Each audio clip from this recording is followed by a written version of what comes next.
Welcome to the Arrowhead Addict podcast. We are here coming to you live.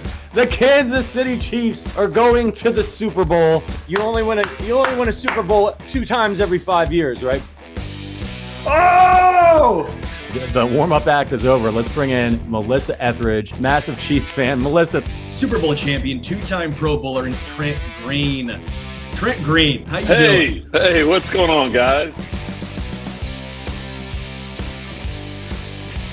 He picked it off! He picked it off! He's gonna score!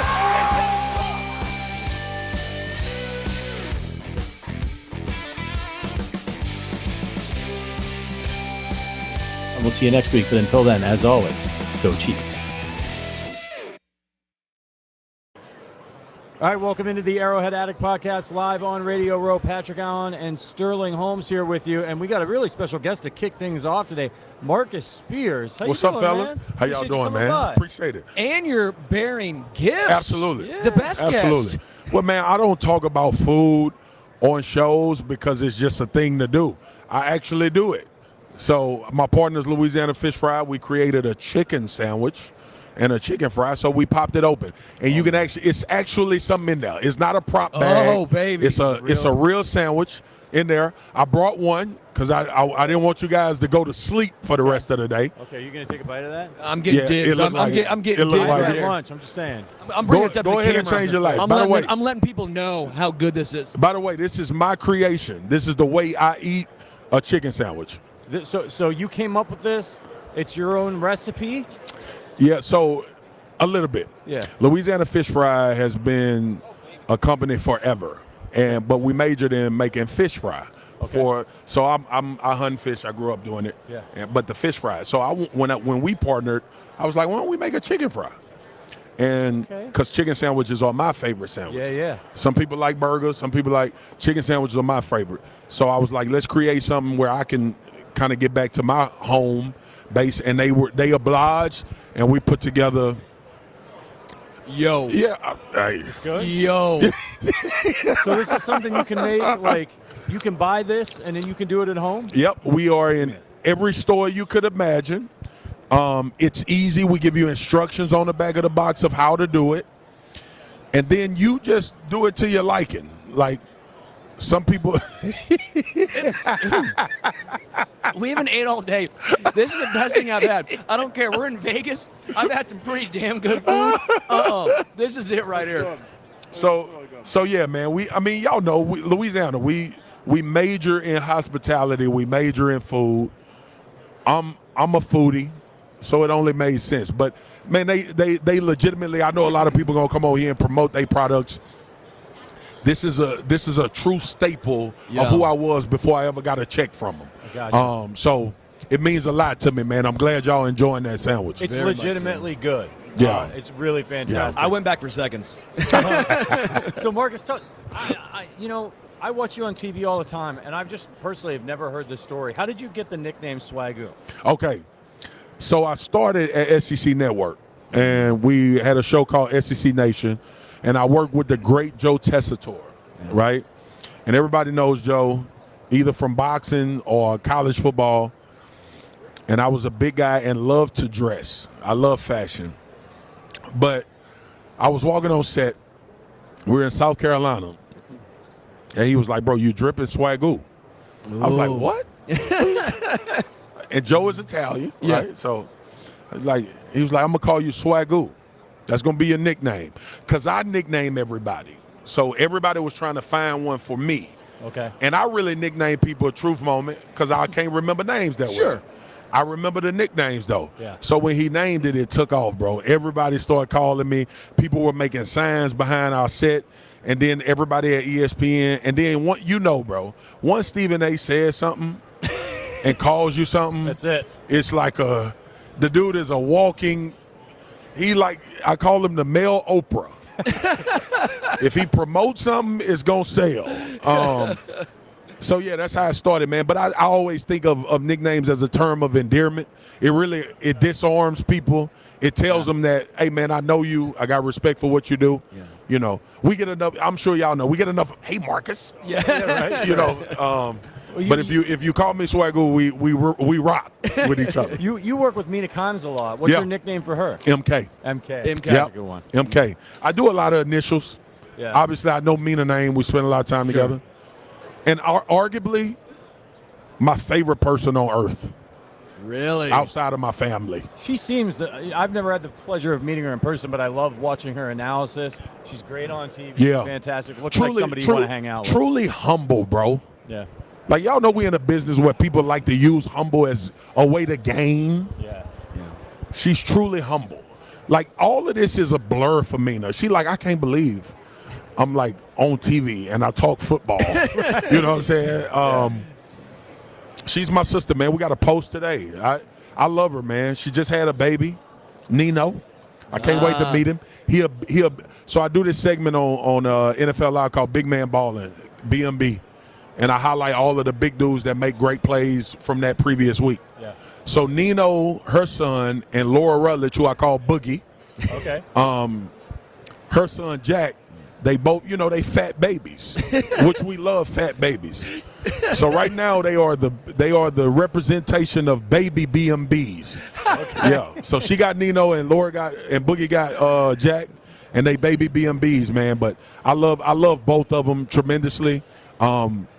Mina is just she the truth, man. Yeah. She the truth. The Chiefs' defensive line, to me, this season has been very underrated. The Chiefs' defense as a whole has been very underrated. Why don't you think they get the respect they deserve? And also, I think Steve Spagnuolo is a mastermind back there. What have you seen from him? Because Pat Mahomes is the quarterback, to answer your first question. Right? Everything is going to be underrated when we looking at what we witnessing with him. Nah, I love that question, man, because a lot of times we get so far away from the substance of football because we live in this generation of everybody talking about it, media outlets. So a lot of times, like, that's what we really take pride in on NFL Live is we get into the nuts and bolts of football. And we talk about, like, coverages and why this thing has affected the game. I think what has happened with the Chiefs defense and Steve Spagnuolo, more importantly, they had to be this good. Yeah. They knew that it was going to be some growing pains. They knew that they were young on that side of the ball. And they knew also that the game was – we've gotten back to kind of a physical run game NFL. You know what I'm saying? So Spags has always been phenomenal in the playoffs with pressuring and bringing these disguises and these blitzes and trying to create big plays and doing things like that. I think Karlaftis has been – way better than people have if you pay attention to it. Yes. And, because we get enamored with sacks and numbers, the way he defends the run, a rookie being able to drop in coverage and understand leverage, being the answer to losing Frank Clark, who was highly productive in the playoffs, to now his 2.5 sacks through 2 games. Like, dude, that type of stuff is what championships are made of. If Chris Jones didn't play for the Chiefs, they wouldn't have 2 Super Bowls. Nope. He's made plays to actually affect the game. Yes. Pushing Deion Dawkins into Josh Allen and making that throw a miss is why they here. And that goes to your point here. Again, when I get sometimes frustrated, I'm sure you more than others, everyone always talks about sacks. And you're sitting here going, that wasn't a sack. It doesn't show up in the box score, but he single-handedly affected that play. Absolutely. How do you think the average fan should start looking at football to try to get a better understanding of this? So football is about space, right? The game evolved to this big spread out open field thing because offensive coordinators were like, if we create space and we can get them in favorable, if we got a linebacker matched up on Tyreek Hill, that's such an advantage. We're going to try to create that, right? And we give credit to Kyle Shanahan because he's been one of the best at doing it. We give credit to Ben Johnson did it phenomenal in Detroit this year. Mm-hmm. Obviously, Andy and what he's been able to create. I'll give you a perfect example of what you're talking about. The game plan specific approach to Buffalo was we are going to get Travis Kelce matched up on A.J. Klein. Yes. You are missing Milano. Uh-huh. You just lost Bernard. We're going to see if your third string linebacker can come up, one of the greatest tight ends to ever play.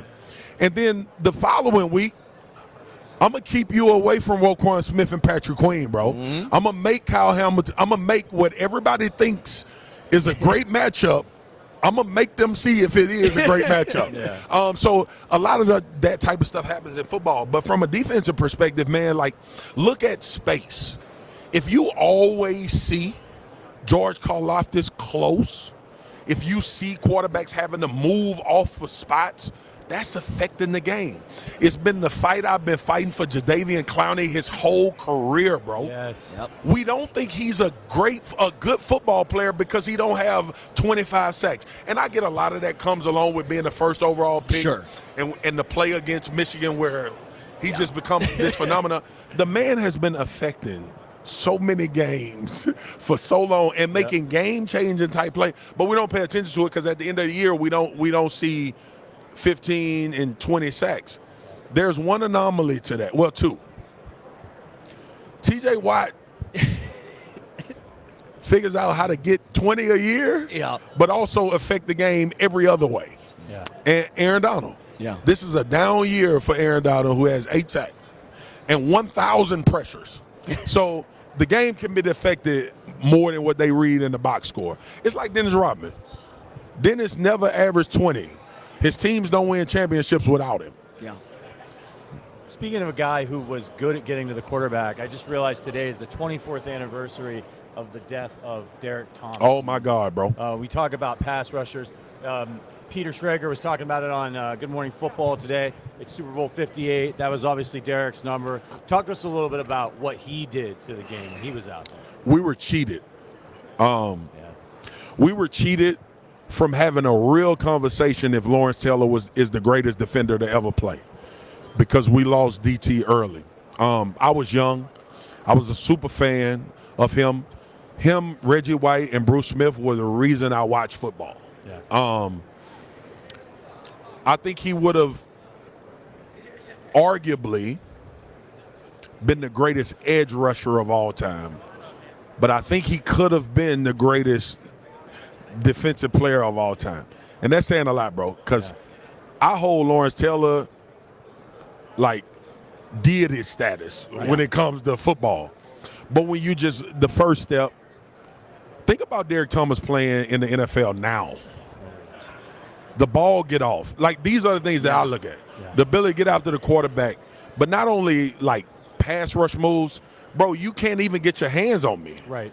So I think we were cheated, but we saw a glimpse of what greatness looks like. And, you know, obviously, I mean, Kansas City has had Neil Smith. Y'all have had Chris Jones is the next one. Yeah, Tamba Hali was a good one. Tamba Hali. But Derek Thomas, I think, y'all would have had to put him in a different room. Yeah. And he probably still is in a different room. Oh, he is in Chiefs Kingdom. Yeah, you know what I'm saying? It is Derek Thomas. And you might have, as far as Stevens, Bobby Bell, Will Lanier, the guys that came before him. Exactly. But if we would have got a 12, 13-year career. Yeah. 7 sacks in one game. Still has the record for that one. And I tell people all the time when they bring that up, that was going to happen again. A 7-sack game for him was going to happen again, unless you was just telling your quarterback throw it out of bounds every time. Yeah.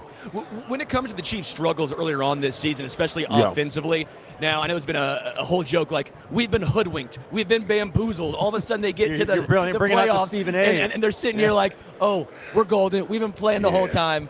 I don't know if it's that easy. You talk to a lot of former players, obviously. There's nothing to it. But, again, there's a little bit of rumblings of there is another level you can get to if you've been there before. Maybe during the regular season, you go out of bounds instead of trying to get the extra couple yards. Maybe over the middle as a receiver, you alligator arm it in the playoffs. That's not going to happen. Right. What have you seen the Chiefs' transformation into this? Again, they are who they are.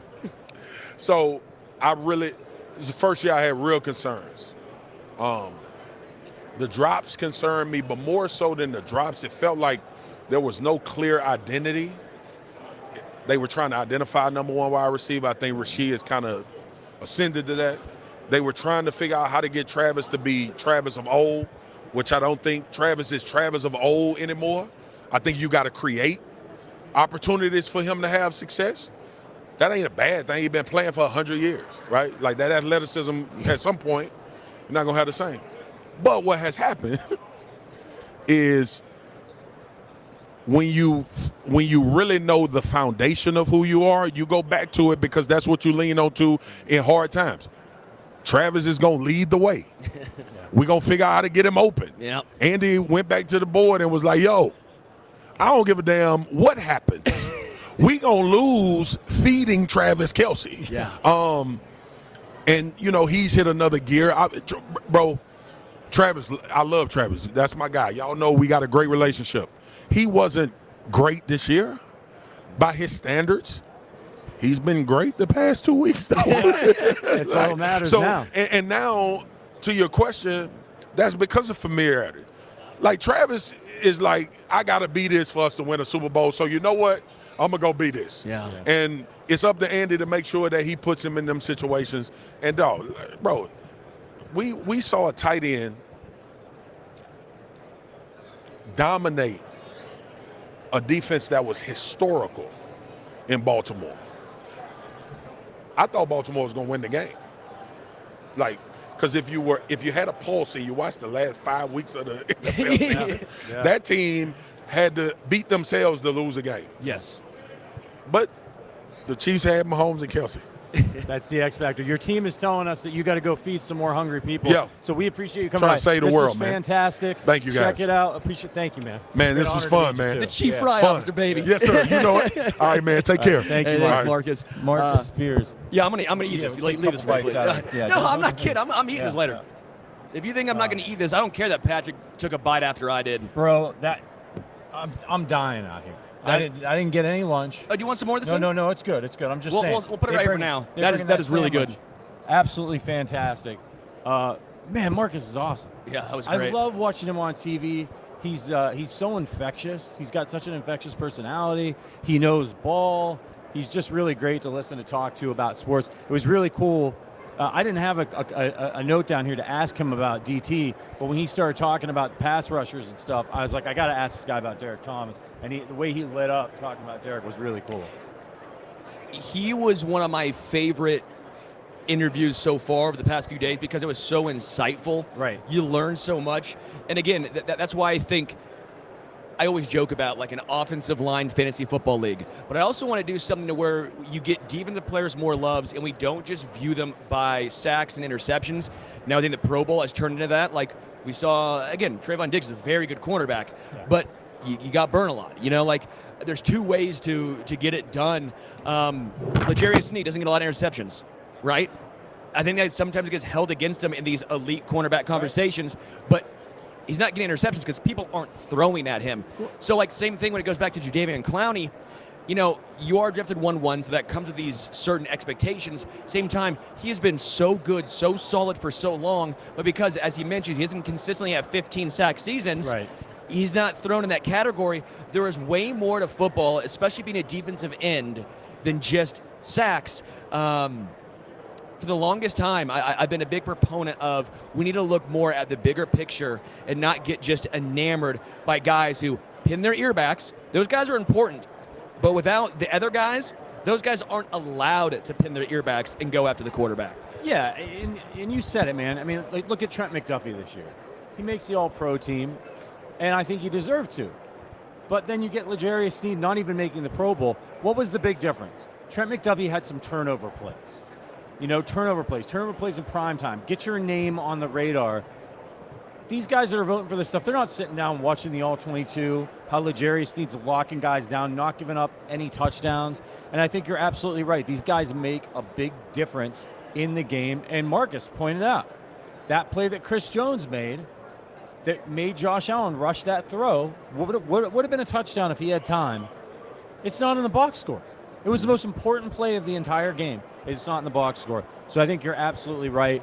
And that's why guys like George Karlaftis, who gets a share of sacks. But I mean, he gets a lot of pressures. And I feel like, I know sacks are the sexy stat.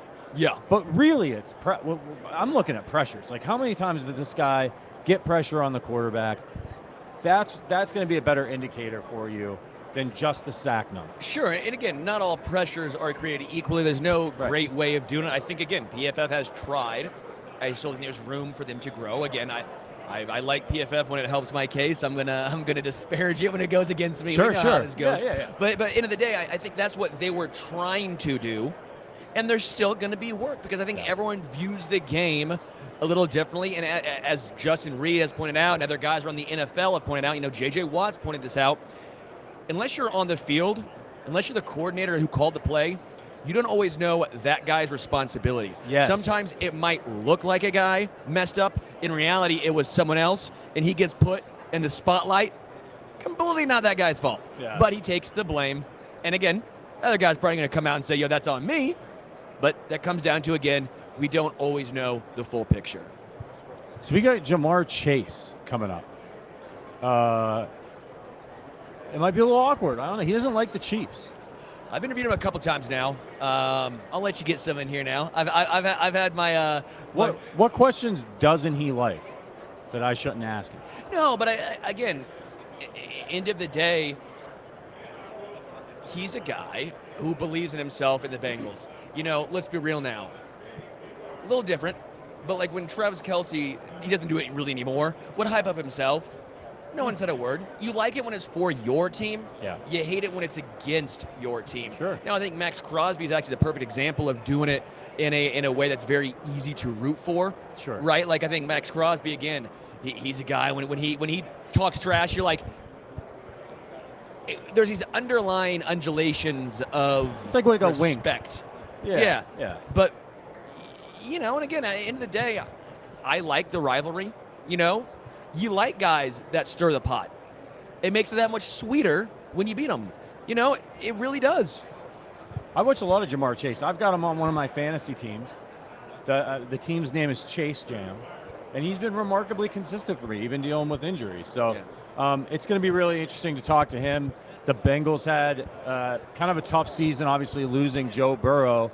So we had that matchup late. I mean, can you imagine what that matchup would have been if Burrow had been healthy? Yeah. Late in the season? Nuts. As he joins us now, Jamar Chase, working with Sleep Number. How you doing, What's up, man? Jamar? How you doing, man?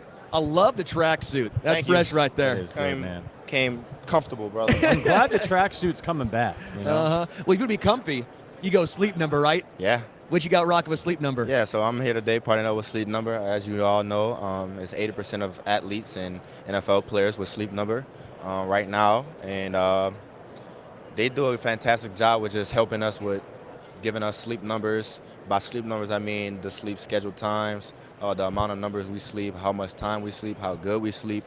And they actually set me up with a Sleep Number doctor to give me pointers on ways I can sleep better and probably have better performances.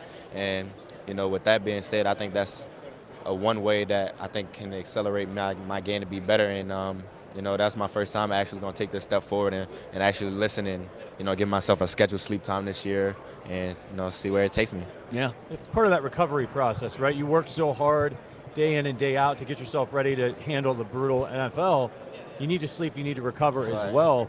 How do you guys do that, with the Bengals? Like when you go on the road and you're sleeping in hotel rooms, like you don't have I'm not bring my pillow with me, guy. Yeah, you do bring your pillow with you. Like how do you make sure you get a good night's sleep when you're out on the road? Yeah, so for the most part, I feel like, I got to get my sleep in those 3 days, man, and that's on my Sleep Number, honestly. Honestly, when I was in college, my receiver coach told me the best day to sleep is 2 days before the game, and I think that's Friday. So that's actually the day before we leave. So Friday is the day that I try to get as much sleep as possible on the Sleep Number. So for me, I thought you grew a ton as a wide receiver this year. When T. Higgins went down, teams were focused entirely on you, and you still had over, 100 receptions, over 1,200 yards. And again, you were the focal point the entire season. I saw the Bengals trying to use you in different ways to get you involved. They used you out of the backfield a few times, trying to get you on some swing routes, stuff like that, get you some good matchups. Yeah. What was this like for you this season, and did you feel like you grew as a wide receiver? Yeah, I felt like I grow every year as a receiver. Not just me getting the offensive down, but understanding what read I am and how I can run my route differently now. So, I mean, it comes into play in many different ways. And honestly, it can only get better from here the way they're using me, And when T went down, I had no choice but to step up and play that role. Yeah. Now, teams do their best to stop you. Most of them are not very successful. They're just trying to slow you down as much as they can. You've played both the 49ers and the Chiefs this year. How did those guys try to attack you and slow you down in the games you played against them? I feel like both teams do a real good job of being disciplined on their base game plan of the player. So basically, I mean by that, by schemes. They do real good with schemes on players. Casey does a good job on scheming on me sometimes. You know what I'm saying? And 49ers, I feel like they have one of the best. Let's see. Basically, they're the most. God damn, can't get the word out. Can't get the word out. Scheme? Nah. Versatile? Nah. No. Discipline. Thank you. Discipline. Jeez, took me a while to get discipline out, but yeah, I feel like 49 is the most one of the most disciplined teams. You know what I'm saying? Defensive wise, so that's why. Obviously a lot of teams try and double cover you. What does that feel like as a player? Obviously you get the respect that it takes two dudes to cover you, but also at some point you're like, well, what can I do? How can I try and make an impact in the game? Yeah, and honestly, my first 3 years, I have been getting a better understanding of that part of Cincinnati using me. And, I actually told them, move me around more, and they listened. And, they actually came to me and asked me, what do I want to be moved, where, and how. And, I really appreciate Zach and Callahan for giving me opportunities to come talk to me and ask me what I like and what I don't like, because that gives me an opportunity to step ahead on how they can use me. Yeah. So that's a good communication by the staff. Now, you guys have an intense rivalry with the Chiefs. They've gotten the better of you. You've gotten the better of them. I know you're confident in yourself and your Bengals. I know you don't like the Chiefs, and that's good. Good, healthy rivalry. But what's one thing about the Chiefs that you respect? That they don't quit, man. And it's always a tough game, you know what I'm saying? Yeah. And it doesn't matter if they double teaming us, me trying to get the ball, they always going to fight, you know what I'm saying? And that's why I like playing them, because they know they're going to get our best and we're going to get their best. So I actually am a huge fan of a little bit of back and forth, right? I think that's what makes the NFL so great. It's why everyone loved the Pacers and the Knicks rivalry in the NBA back in the day, right? Reggie Miller, the whole fourth quarter show. I love the little bit of the game within the game. Again, you have that. Is that something that you use as motivation for yourself to try and get under the opponent's skin, but also for you, is that motivation for yourself? Yeah, honestly, that's just me. I just do that to have fun, man, since I'm still young. I feel like as an athlete, man, playing in different sports, trash talking is a lot, and playing sports. I feel like, we don't just play the game and just sit there and not say nothing all day, you know what I'm saying? So I feel like, talking trash to one another is just getting the better out of somebody else, at the end of the day. Yeah, you should see me in my men's league basketball games. I'm washed up, but I'm still talking smack. Yeah, that's what I'm saying. So, it's just getting the better out of somebody. And, if you're a trash talker like me, then it's just fun to do it. Yeah. When you're playing the Chiefs and that defense is out there, who's talking the most trash? Who's jawing the most? Snead, of course. Everyone know me and Snead had a little throwdown. So, Snead the only one that's going to go back and forth with me. Yeah. With Joe Burrow going down this year, what was that like having to transition again to a new quarterback? As a wide receiver, what differences? Obviously, they're different quarterbacks, but as a wide receiver, what do you have to do differently with a new quarterback in there? Honestly, I just had to adjust to my quarterback. And by that, I mean the plays that we ran, we changed it up a little bit, diced it up a little bit. So it was just me getting the timing down. That was the biggest thing, me getting the timing down from Joe to Jake. And then the deep ball difference on timing too. So, I mean, just different ways on how we use Jake. Jake wasn't always in shotgun like Joe, so that was it. How are you trying to get T. Higgins back? I know you guys have have a nice little partnership before. I know you guys are really close. Yeah. You played basketball, I think, a little bit together every once in a while. I remember that one. Yeah. Are you trying to convince him to stay in Cincy? I'm not trying to convince him to stay, even though, I mean, he knows I want him to stay at the end of the day, you know what I'm saying? We've had this talk multiple times already. But, man, I'm not going to control T's destiny, bro. I want the best for him, man. At the end of the day, if you're a brother, you want that for one another. And at the end of the day, it's NFL, man. It's not going to go your way, and he has no control over that right now.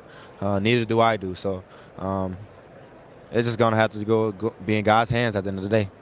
You're one of the best wide receivers on the planet, so you're obviously really good at that. If you had to play a secondary position in the NFL, what would it be? I got asked this question earlier, bro, and I didn't want to play running back no more because I didn't feel like getting hit no more as much, you know what I'm saying? And already get hit as much now. Cats don't like when I get the ball in my hand, so they be trying to take my head off. So I can just imagine if I play running back. Yeah. Do you know Luther Burden at all, the Mizzou wide receiver? Not really. Not really? Not okay. really. I always liken his game to yours. I'm a Mizzou alum, so that's why. Okay. I just think he has a lot of his game in yours, and so I wanted to see if you had any insight to that. But no, I get it. I mean, nowadays it's hard for me to watch college now because they play on. Well, I only watch them on like that Saturday. You know what I'm saying? So, but no, I don't really know him yet. What was that like on that college team? It was so good for you. You were the guy back then. You've always been the guy, I guess. What is it like having that? Is it pressure on you to always perform? Is it just, it is what it is? How have you been able to handle that?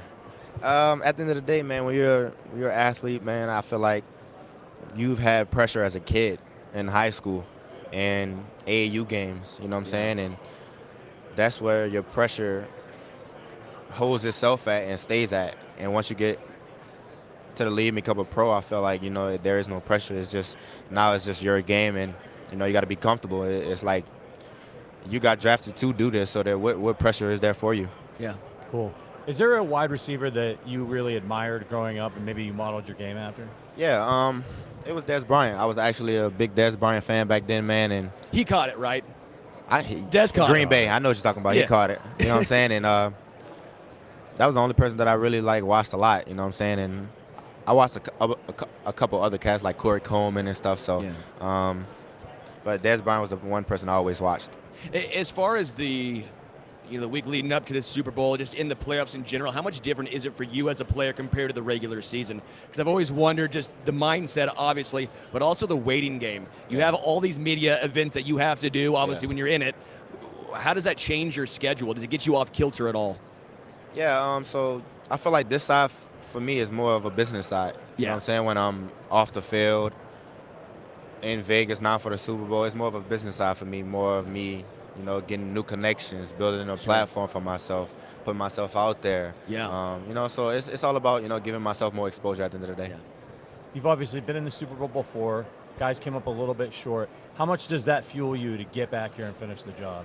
Yeah, I mean, it fuels me a lot, bro. Just having an opportunity to say I've been there my rookie year, and we beat one of the best quarterbacks, you know what I'm saying? And that's why I'm literally most hated for some things. So, I mean, at the end of the day, bro, it's an opportunity. It's a blessing and a curse, So, I can't be mad at nothing. With Joe Burrow obviously getting healthy and coming back next year, does that make this offseason you want it to go by quicker? Because you're just sitting here going, I want to get back out there. My guy's coming back. Mm-hmm. We know what we did last time when we were together and healthy. Are you even more excited for next season? Yeah, I'm excited, man. But I honestly I wish I could tell the future, man. I feel like this year is just going to be so crazy just because it's everyone's contract year. I have an opportunity. TBs might be leaving, so it's a lot going on, not just for the Bengals, just for the whole NFL, I feel like. Yeah. And, I wish I could tell the future right now, but we're just going to take our time and let Joe get healthy first and let everything just take its way. Awesome. You played both these teams this year. You guys beat the 49ers. You lost to the Chiefs. Obviously, you didn't have Burrow in that game, although Browning played great. Which team's better and who's going to win on Sunday? It's a tricky question, bro, because I honestly can say they both have great offenses and defenses, man. Like I said, 49ers give me a disciplined side of defense, and Kansas City give me more of a good scheme defense. You know what I'm saying? They scheme against a player. They scheme against the actual playmaker, and I think that's how they make plays and stop it. But I'm going to just go 49ers by a field goal. Love it. Jamar Chase, dude, really appreciate it, man. Good luck next year. Yeah. Excited to see what everything holds for you. Yes, sir. Good talking to you again, man. Yeah. A couple times we've done it now. You're always fun, always entertaining. Appreciate it, Thanks, man. man. Thank y'all. Take care, Jamar. Good right. luck next year. Cincinnati Bengals star wide receiver Jamar Chase. Look, okay. Chiefs fans, I know, maybe not your favorite player. He's a competitor, but really great to talk to. Insightful guy, interesting. And I like Jamar a lot. I know this is not a popular take in Chiefs Kingdom, right? I like Jamar a lot, and I'm not saying I agree with all the comments he makes, but if you like the rivalries between the Knicks and the Pacers back in the day, you're being hypocritical if you don't like what he does to help with the Chiefs. And by the way, let's be real now. It obviously fires up Mahomes and a lot of the Chiefs players too. So it's a two-way street. It gives motivation for Kansas City, but also it keeps the rivalry alive and well. Again, you don't want all buddy-buddy. No. You have to have a villain. And you he have to have a mentioned it, heel. Right? He mentioned why he does it. He thinks it's fun. He has a good time talking a little bit of trash. He doesn't, one thing he said I thought was really interesting. He said, like, I'm still young. Like, he doesn't want to, he wants to enjoy playing the game, not just being on the field, but the whole process of it, being confident in himself, stirring things up a little bit, having a little bit of fun with it. I mean, all of us, couch quarterbacks, and we get on Twitter and we talk trash to the opposing fan bases. We talk trash to the guys in our fantasy football league. It's the same thing. When you're competing in something, it's fun to give it a little bit to other people. Some questions and some comments on the chat right here. I see you. We're not though going to take ringless shots at guys. We will never get those guys back on, and we like to keep our jobs. Patrick, I like keeping mine. Okay. We want to be respectful, but we do understand. I did find it was very, very interesting and entertaining. Very entertaining and interesting. He talked about the Chiefs' scheme, right? Because we've talked about Spagnuolo all season long and what a great job he's done. And then honestly, hearing it from Jamar saying, the scheme, the game plan they had against me and the Bengals was top notch. I mean, I think that right there gives a lot of credence to how good of a job Spagnuolo's done all season long. Yeah, and he talked about that they want to try to take away the playmaker. And we know that Spags has done a good job of that. He tries to take away Jamar Chase. He'll try to take away Stephon Diggs. And as a Chiefs fan, that's the one thing that makes me nervous about this game against the 49ers is they have several really devastating playmakers on the field. CMC, I'm guessing, is going to be the primary target there. But you've got Kittle. Yeah. You've got Ayuk. You've got Deebo Samuel. I mean, I know Chiefs fans are really confident about these games, but these guys are loaded. And you can take away CMC, but then Deebo can hit you for a huge play. So they're really explosive. That's my biggest concern going into this one. What I do know about Brock Purdy is he gets on that back foot, and he's a timing guy. And so I think rather than maybe just try to take away one player from the 49ers, what Spagnuolo might try to do is confuse Brock Purdy. Yeah. Do a little bit of zone, blitz a corner, make him think he sees, and we've seen the Chiefs do that this year, make him think he sees one thing, and then show him something else. I think that's the best case scenario for the Chiefs because you just can't take away all these guys. You can't just be like, all right, we're just going to take away CMC. But when the 49ers are throwing the football, if they can make Brock Purdy hitch, that's where they're going to have an advantage in this one. It's all about that Shanahan offense. 1, 2, 3, boom. 1, 2, 3, boom, right? I would have to agree, although I will say, talking with a couple other guys. I don't know if you were actually on with me when we talked to Drew Brees and Kurt Warner. Very interesting getting their thoughts on Brock Purdy. Basically, a lot of it is, especially a lot of former Matt Ryan, same thing. We talked to Matt Ryan. All those guys have an immense amount of respect for Brock Purdy and all think that what he is doing is at times being underrated. And it's a lot of the same thought process that I've had. It's like, what do you want me to do? He's doing everything he's asked of in the Super Bowl because it might not look like Josh Allen. And Drew Brees brought that up too because he was an undersized guy. Kurt Warner, he mentioned was bagging groceries before because it looks different. Doesn't matter. The end of the day, all you need is the results. Right. And Brock Purdy so far this season, well, he's gotten the results. I did find it very interesting with Jamar. Talking about next year, he was a little bit of a. Because I actually think the Bengals are going to be great next year, even if they lose T. Higgins. You saw what happened. They found a way to get him involved. I was actually very impressed with Jamar and what he was able to do this year when he was the guy and there was no second option. Yeah. He stepped up and made all the plays still. I was very impressed by that. It took a few games, but then once they figured it out, they moved him around. As you mentioned, Zach Taylor. I'm just sitting here going, even if T. Higgins leaves the Bengals, that's still going to be a very good team. But he was a little bit of a non-committal. He was more reserved in regards to the hype surrounding the Bengals going into next year. Yeah, look, he knows that there's a lot of changes coming, and change is scary, and you don't know how things are going to play out. But look, as long as they've got Joe Burrow, that dude can ball. They're going to be able to win games. They started off slow last year. They started to figure it out, and then he got hurt. Yeah, I agree with you, man. I think it's going to be a fascinating.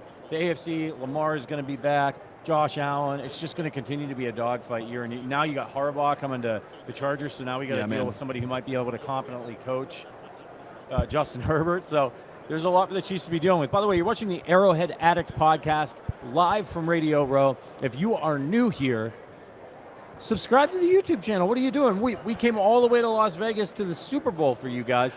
Make sure you hit that like button. I flew on a middle seat and stuck on a tarmac for an hour. And his back's been killing him all week. My back is killing me. My feet look grotesque. I walked the strip in shoes that I wore for the first time in my life. It was a horrendous decision, but I am doing this for you guys. I went to the U2 concert at the Sphere last night. I am exhausted. I am dead. Yet here I am giving it my all. We have 3 more hours.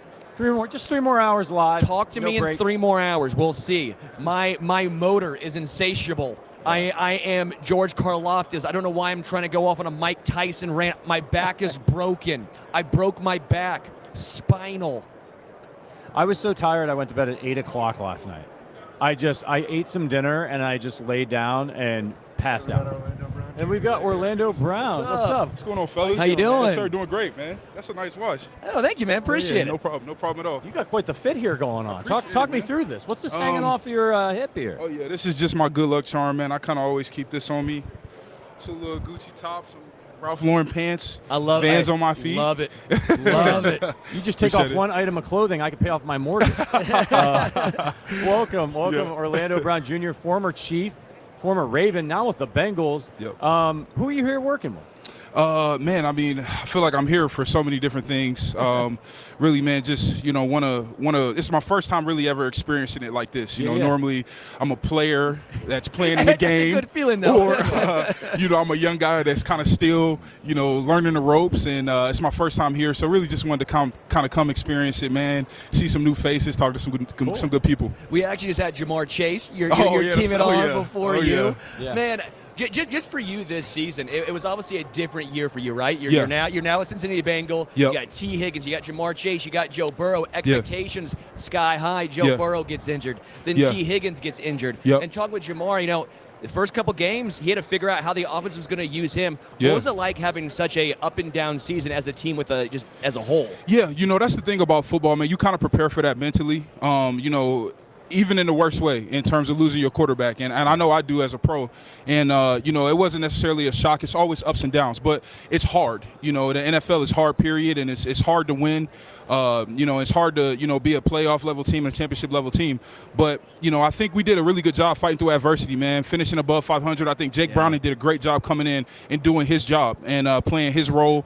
Guys like Jamar stepped up when they needed to. Joe Mix. Chase Brown, our offensive line, man, fingers could be pointed to so many people as to why we were able to keep a positive mindset and move forward.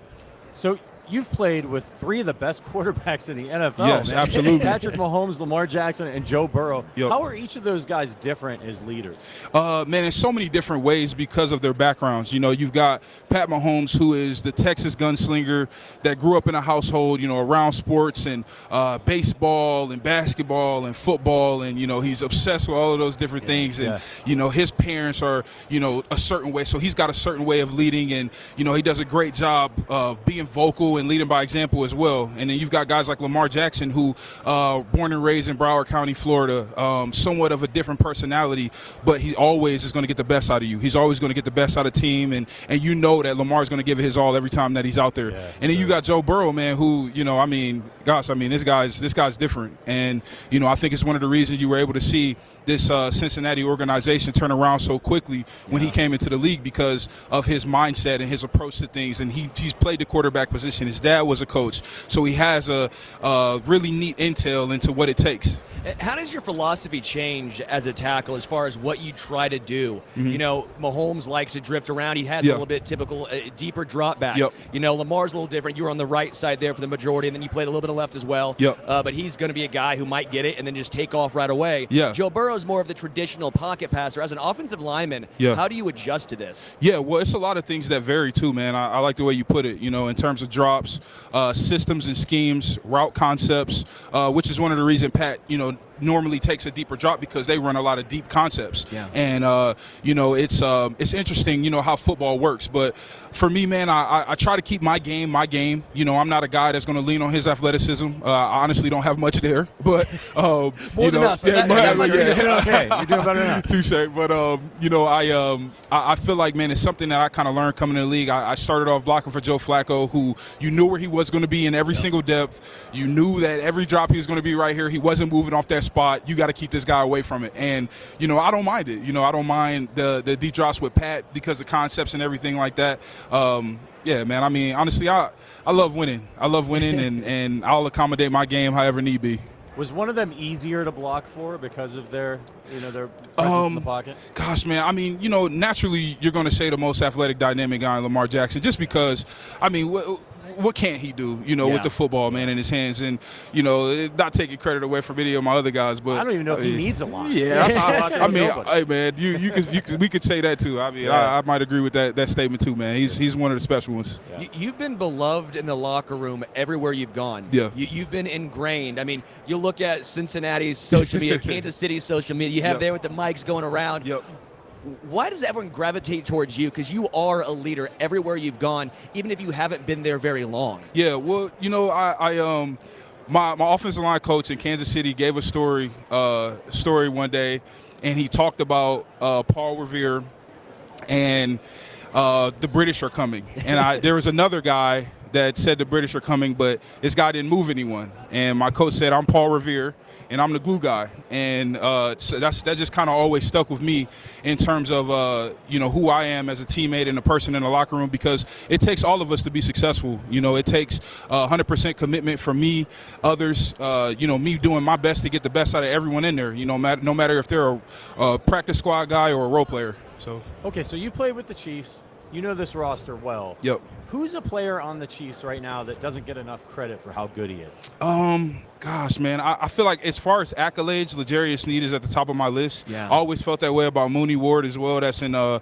San Francisco for the 49ers. I always felt like he was another guy that didn't get a ton of credit either. But on that roster right now, man, that's not necessarily decorated. I like L'Jarius Sneed for that.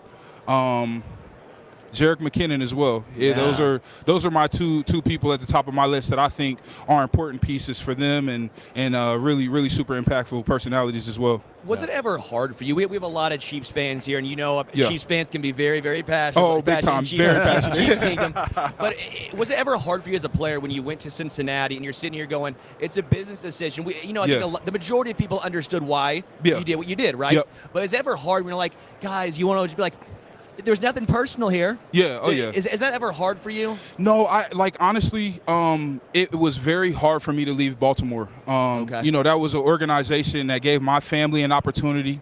It was an organization that really allowed me to, you know, be myself, man, gave me the opportunity after the combine and all those different things. And, you know, the relationship Steve Bisciotti had with my father, Ozzie Newsome had with my father and myself, it was a lot of deep intertwined love and passion and all of those things there, man. That's one of the reasons that they drafted me in the third round. And it was very hard for me to separate that. It was hard for them as well. You know, those were conversations that we had to have. And, you know, it was very hard to separate that. As far as the transition from Kansas City to Cincinnati, not that I was excited to get out of Kansas City, but that's normally how the business goes, man. When they tagged me, I didn't sign the extension that was on the table. You know, I just kind of understood, you know, that'd be my last time there. Yeah. Sure. So a guy you played next to in Kansas City, Joe Thuney, has a pec injury. Yep. He's probably not going to be able to play on Sunday. Yeah. How good of a job do you think Nick Allegretti is going to be able to do stepping into that starting role for this? Oh, game? yeah, man. Nick Allegretti is there's a reason he's been there for the last 5 years. I mean, this is a guy that's very committed. You know, I talk about being committed.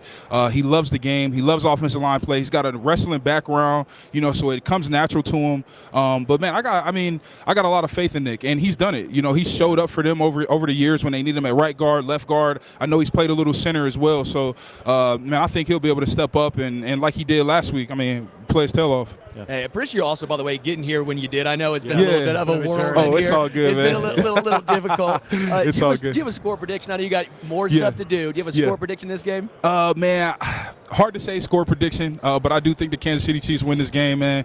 We're talking about Pat Mahomes and Travis Kelce, Andy Reid, Chris Jones in the heat of the moment in Super Bowl in Las Vegas. This is home to them, man. They're going to do this. So. Orlando Brown Jr., I appreciate you a whole bunch. I appreciate what you do as well as the you champion as well as diabetes as well. You know what I'm saying? Like you're very good on and off the field. Yeah. It's really cool, man. I love the work you do with diabetes as well. Thank you so much, man. You know, it's a cause that hits home for me. Just my dad passed ketoacidosis when I was 15. My brother was diagnosed at 8 years old. I was 9 at the time. So it's just a cause that really hits home, man. And it's important for people to understand that, you know, you can have it, you can live with it and flourish. Yeah. Orlando, you're pretty good on the mic. You thinking about media? It just depends. It just depends, man. I'm worried about football right now, to be honest with you. But hey, when it arises, you guys let me know if Fanside has got opportunity for it. Will do. Got a future in. Yes, sir. Thank you so much. Thank you, man. Appreciate you guys. It. Good luck next year as well. Orlando Brown Jr., former Super Bowl champion with the Kansas City Chiefs, and now a Cincinnati Bengal. You know, that's the first time I got a chance to talk to Orlando. That was awesome. He's great. He's a really good dude. Alexander Mattison. What's up, man? Alexander Mattison right now. Yes, sir. How you doing, man? Sir? I'm blessed. I'm doing good. You're out here at the Super Bowl. Are you working with anybody today? What are you doing? Yeah. So I'm here with Leigh Vici, partnered with my brand I Am Gifted, and trying to spread the love and positivity and emphasize mental health awareness. I love seeing all the Vikings around here as well. KJ Osborne stopped by. Yeah. You got a whole squad out here, huh? Yeah. I heard. Look, I didn't even know. I heard Kirk was out here walking around. Really? So is he? I got to try and find him. So he got the chain on? Yeah. No. I don't know if he has a chain on, but I wouldn't put it past him. Right. As far as this season, this had to be a pretty fun year for you, right? Dalvin Cook's now gone. You're now the bell cow. You're now the guy. What was that transition like for you and just your excitement level to start the season? It was different. I mean, it's one of those things, you know, it comes with a lot of pressure, comes with a lot of eyes on you. You know, the spotlight is on you, and good or bad, the people are going to find a way to tear you down, man. And so that was new for me this year, dealing with stuff like that. You know, it's like you can't do any good sometimes, especially when everyone's struggling. You know, we had the season where the spotlight wasn't just on one player, but it was on a lot of different players, and a lot of different hate was thrown around. And, you know, it's just one of those things you have to deal with, one of those things you have to find a way to get through. But, you know, it's adversity, and that's what the name of this game is getting through that. And so it was an amazing experience for me to be in a position where I can affect the game and be a leader to the guys in the running back room. And, you know, definitely came with a lot, but I definitely feel a lot better going into this season, going into this off season with that year under my belt in that position. Yeah. So obviously you mentioned Kirk Cousins had an unfortunate injury this year. It was very unfortunate for me because I traded for him in a fantasy league the week before. Oh, man. But let him know I believe in him. What's something about Kirk Cousins? Obviously, he was in the documentary, too, and I think a lot of people got their eyes open to how good of a guy and how likable Kirk is. But what's something about him that maybe people don't know that would surprise them? Maybe they're not surprised now, but he's funny. He has a unique sense of humor that is just like, you can't help but laugh, because I would probably say it's probably the closest you're going to get to, like, the definition of dad jokes. Okay. Is when Kirk Cousins cracks a joke. And, he's just an awesome guy. I mean, you were able to see it in the documentary, but I've said it since I got in the league. He is the guy that you would put down on a paper if you were going to say, like, ideal human being, you would write Kirk Cousins' name. Wow. That's high praise. My wife's actually 6 months pregnant with our first, So I'm going to need you to connect me with Kirk because I've been warming up some of my dad jokes here on Radio Row, but I don't think I'm quite there They've yet. not landed. They've not been good. They're not supposed to land. They're not supposed to land. Yeah, see, that's the thing. You laugh at the jokes because they don't land, and a lot of Kirk's they don't land, but it's just hilarious. The attempt is hilarious. Yeah. As far as next season, how excited are you? You have another year in your contract. You're going to be a Minnesota Viking. Justin Jefferson healthy back. Kirk Cousins healthy back. Offensive line, I think, really started to gel as the season went on. What does that make an offseason feel like? I know it just ended. You take a lot of hits during the regular season, but when you have that core coming back, does that make you more excited for next year? Yeah, definitely. It's one of those things, you can't do anything but be excited for that and the opportunity to add some pieces to the puzzle as well. Being in a system for the third year where, years before that I've had different OCs every year. So being in the system for the third year, having an understanding, having the confidence within that system is definitely something that changes the ball game. I just pray that we get Kirk Cousins back because I love that guy. I've been playing with him since I got in, and he changes the game for sure. Yeah. But it's definitely one of those things I'm excited for, to get back in there with my brothers and go do something special. Yeah. You're obviously in a brotherhood on the Vikings, but also in the the running back world. The Chiefs have a running back in this game, and Isaiah Pacheco, who's got a very unique running style. People say he runs like he's angry at the ground. What's your take on his running style? Definitely that. We get a crack out of watching him run. I mean, a lot of respect to him. You don't get those kind of jokes if you're not playing hard every single game. Right. So you can't do anything but respect his game. For sure, he's done an amazing job of putting himself in a position to not only impact a franchise at this level. You have the opportunity of a lifetime again.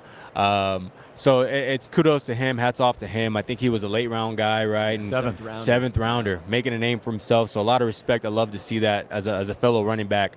But yeah, we definitely pop on some tape sometimes in the running back room, and I don't think high knees I don't for me. think I don't think my knees and my joints and my ankle, I don't know if they could take that type of running style that he has. Yeah. But I mean, hats off to him. I can't remember, there was one that was hilarious. It was something like he runs like a rugrat or something like that. And I was just like, I don't know how people come up with this stuff, but it like hits. It's on point every time. But I was glad to see that he got a kick out of some of the stuff that people were saying as well. When you were growing up, did you have a favorite running back or a guy that you so obviously yes, and then did you model your game after anyone? Yeah, so the guys that I watched, the three backs that I kind of modeled my game after, Marshawn Lynch, Adrian Peterson, and Jamal Charles. And those are my guys. And, everyone, there's nothing but love and respect to, like, the legends during, the time that I was growing up, LT and all those guys. But those are my guys that I could relate to and I could see myself shaping my game after, and they changed it for me. You just made a lot of Chiefs fans very happy, by the way. We have a lot of Chiefs fans. And you mentioned Jamal Charles. This is the first Jamal Charles name drop we've got today. We had a Derek Thomas defensively, but now we got a JC. You just made a whole bunch of folks happy. No, he's one of those guys that, really shaped my game after him, and I think underrated if you ask me. Yeah, a lot of people argue whether or not he should be up for the Hall of Fame when it's time. He didn't have some of the longevity that some running backs have, which obviously is difficult in the position. Yeah. Do you think he's a Hall of Fame running back? I don't know the metrics of how people get into the Hall of Fame, but if you were to ask me, I think down the road there's respect for sure owed there, and I could see that happening. It just depends on the metrics of how to get in. There's Adrian Peterson, Marshawn Lynch, those guys. I definitely they have to have a gold jacket, but there's a lot of deserving guys that don't have one. Yeah. So it all depends on how they see it. I guess for me, it's just when I look at Jamal Charles, I say that's one of the best running backs I've ever seen. Yeah. Period. And I think he played long enough. Maybe he doesn't have the numbers that stack up because of some of the injuries, but one of the absolute best running backs I've ever seen play the game. For me, that's Hall of Fame. Yeah. What's one of the hardest transitions from college into the NFL? Like you talk with some running backs, and pass protection is very difficult. That's a very hard skill to pick up. But just for the fans, everyone at home as well, what was some of the hard transitions from college to the pros? I would say the load mentally when you have to learn how to do things, not just be a great back or go out there and ball, but you have to learn how to ball effectively against Myles Garrett and, and against Khalil Mack and Kenny Clark and I mean, I can name Fred Warner. You have to know how to effectively ball against these guys. It's not just go out there and you're one of the best anymore. It's go out there and you're one of the best, but now there's a lot more to it, a lot more details to it, and so. When you kind of see that and you learn that, that's the hardest part, I think, is learning that part of it. Because I tell you right now, Vontaze Burfict, my rookie year, ran through my face. and he's done that a lot. That's a name where you're like, okay, you expect that. But that was one of those moments where, in like pass protection, you can pick up this guy, but he's still going to try and get to the quarterback, whether you're in front of him and you're in the right position or not. So the details of trying to actually stop this guy is a lot different at this level. But we know you got to get out of here real quick before you go. Who's going to win it on Sunday? I got the 49ers. I got to root for those guys. Oh, man, after you just gave Jamal some love. Oh, man, I'm sorry. I'm a Christian McCaffrey, Debo was my class. Sure. Got some love for those guys. Where can folks go to I Am Gifted? Criticclothing.com is where you can shop I Am Gifted merchandise, and you can find us on Instagram at IamGifted.foundation to see all the great things that we're trying to do and the impact that we're trying to have on people's lives. Awesome. Thank you, guys. All right. Appreciate it. Hey, Thank good luck you. next year. Thank Take you. care, man. Appreciate you guys. That was a lot of fun, man. I awesome. love talking. Running backs are so fun to talk to, getting their inside perspective. And again, we got a little JC love, huh? Little JC got a little love. JC love. Although, man, I got to tell you, I think his clothes look terrific. But I'm not quite sure the T-shirt would look the same on me. You think I might not show off your guns the same? Yeah. He's in shape, man. It's unbelievable. You think so? Every time I come to one of these NFL events, I just feel worse and worse about myself. I'm like, man, I couldn't even be in a halfway decent shape. These guys are like action figures. When I stood next to Myles Garrett yesterday, his bicep was bigger than my dome. Yeah, well, Shannon Sharp, my God, he's got to be bigger than when he played now. Oh, dude, he's huge. His arm was the size of my torso. Huge. That guy is a very large human being. So we're going to have Demarcus Ware coming up. By the way, this is the Arrowhead Addict podcast. Do me a favor. If you're watching on YouTube, there's like 62 of you watching. There's 4 likes on this video. Hook us up. Come on, hit that like button. Okay. Yeah, there's 28 likes. All right, there's 28 likes. That's still not enough. There's still 60 of you watching. Let's go 1-1. Hit that like button if you think the Chiefs are going to win the Super Bowl on Sunday. He's pandering right now. I am pandering. I am a company man, and I got a job to do. All right, so we're going to be going for a while. We're not even close to being done. We've got Demarcus Ware, but don't go anywhere. Demarcus Ware, Kayvon Thibodeaux, Marshall Newhouse is going to be dropping by. The super agent, Leigh Steinberg, who they made Jerry Maguire based on, is going to be stopping by at 1 o'clock. We got TJ Edwards coming, Andrew Zimmerman, and Morlon Greenwood. I mean, this is just the lineup. CJ Mosley. And then this one, it's way down the list here. Mack Hollins, Bruce Smith, the Hall of Famer, is going to be coming by. Excuse me now. You know us as a Hall of Fame. I'm pretty sure Demarcus Ware is now in the Hall of Fame. We're going to have Michael Pittman. We're going to have Sean Merriman, who I know might not be the most popular. I love Sean Merriman. Visit that we'll have today with the fans. Demarcus Ware, this past season, into the Hall of Fame now. He's in there. Pretty incredible, man. Obviously, with the Cowboys, with the Broncos, joining us right now. Where met you at? Here every year. I knew it. What's up, guy? How you doing, man? What's up, man? Good, man. What's up, fellas? Oh, man. That's an Yes, awesome sir. hat, too. Look at the Pepsi. You got it all rocking. You're with Pepsi. What's With going Pepsi on? and Go Bowling. So I'm here on behalf of Go Pepsi and I'm going to say Pepsi and Go Bowling because we're here to bring community back to, you might as well say the Super Bowl. When you think about bowling, you think about family, you think about friends competing, and something that everybody can do. And so we're got 2 amazing companies together And all of the proceeds are going to go to the NFL Foundation to really help out communities around the world. And if you're not here, cool. Go to gobowling.com. There's a lot of things that aren't free. Go but if you go to gobowling.com, you get free admission to your local area at this time, and you can actually get involved, and those proceeds will go to the NFL Foundation, so it'll still benefit this whole cause. But it's one of the cool things I get to do, and also compete. Yeah. I'm still a competitor. I might not be able to beat you on the football field anymore, but if I get that bowling ball in my hand, I don't care if you're 2-42, you can still take that L. Well, I assure you, you could beat us on the football field. Yeah, on the foot. Yeah, maybe. I'm not blocking you, and I'm not going to try. Man, almost broke my hand, shaking my head over here. No, you still got it, man. So listen, this is incredible. You sang the national anthem at the Hall of Fame game. I think that surprised a lot of people. How did that come about, and how long have you been a singer? We were at the luncheon once you find out after NFL honors, I think, and right after you go to like a little luncheon, you introduce yourself, and the last thing you have to give them is, what is something we don't know about you? I said, well, I sing. And I sung a song, and, real hyped and feeling good. They were like, hey, Demarcus, you want to sing the national anthem? I said, sure. I got you. And then, like, 2 months out, when I started practicing, I said, oh, my God, what am I doing? It's a hard song. I can't carry a note. I was forgetting the words. And I said, I got to do this when? In 4 months. So I got a coach. I practice 3 days a week. Practice the whole thing. I said, they told me, if you can keep the right note the whole time, and if you don't mess up on the words, you're going to be okay. You're going to get scrutinized regardless because you're not a professional. I said, that's exactly right. And I remember my coach, he told me, he said, this is YouTube worthy.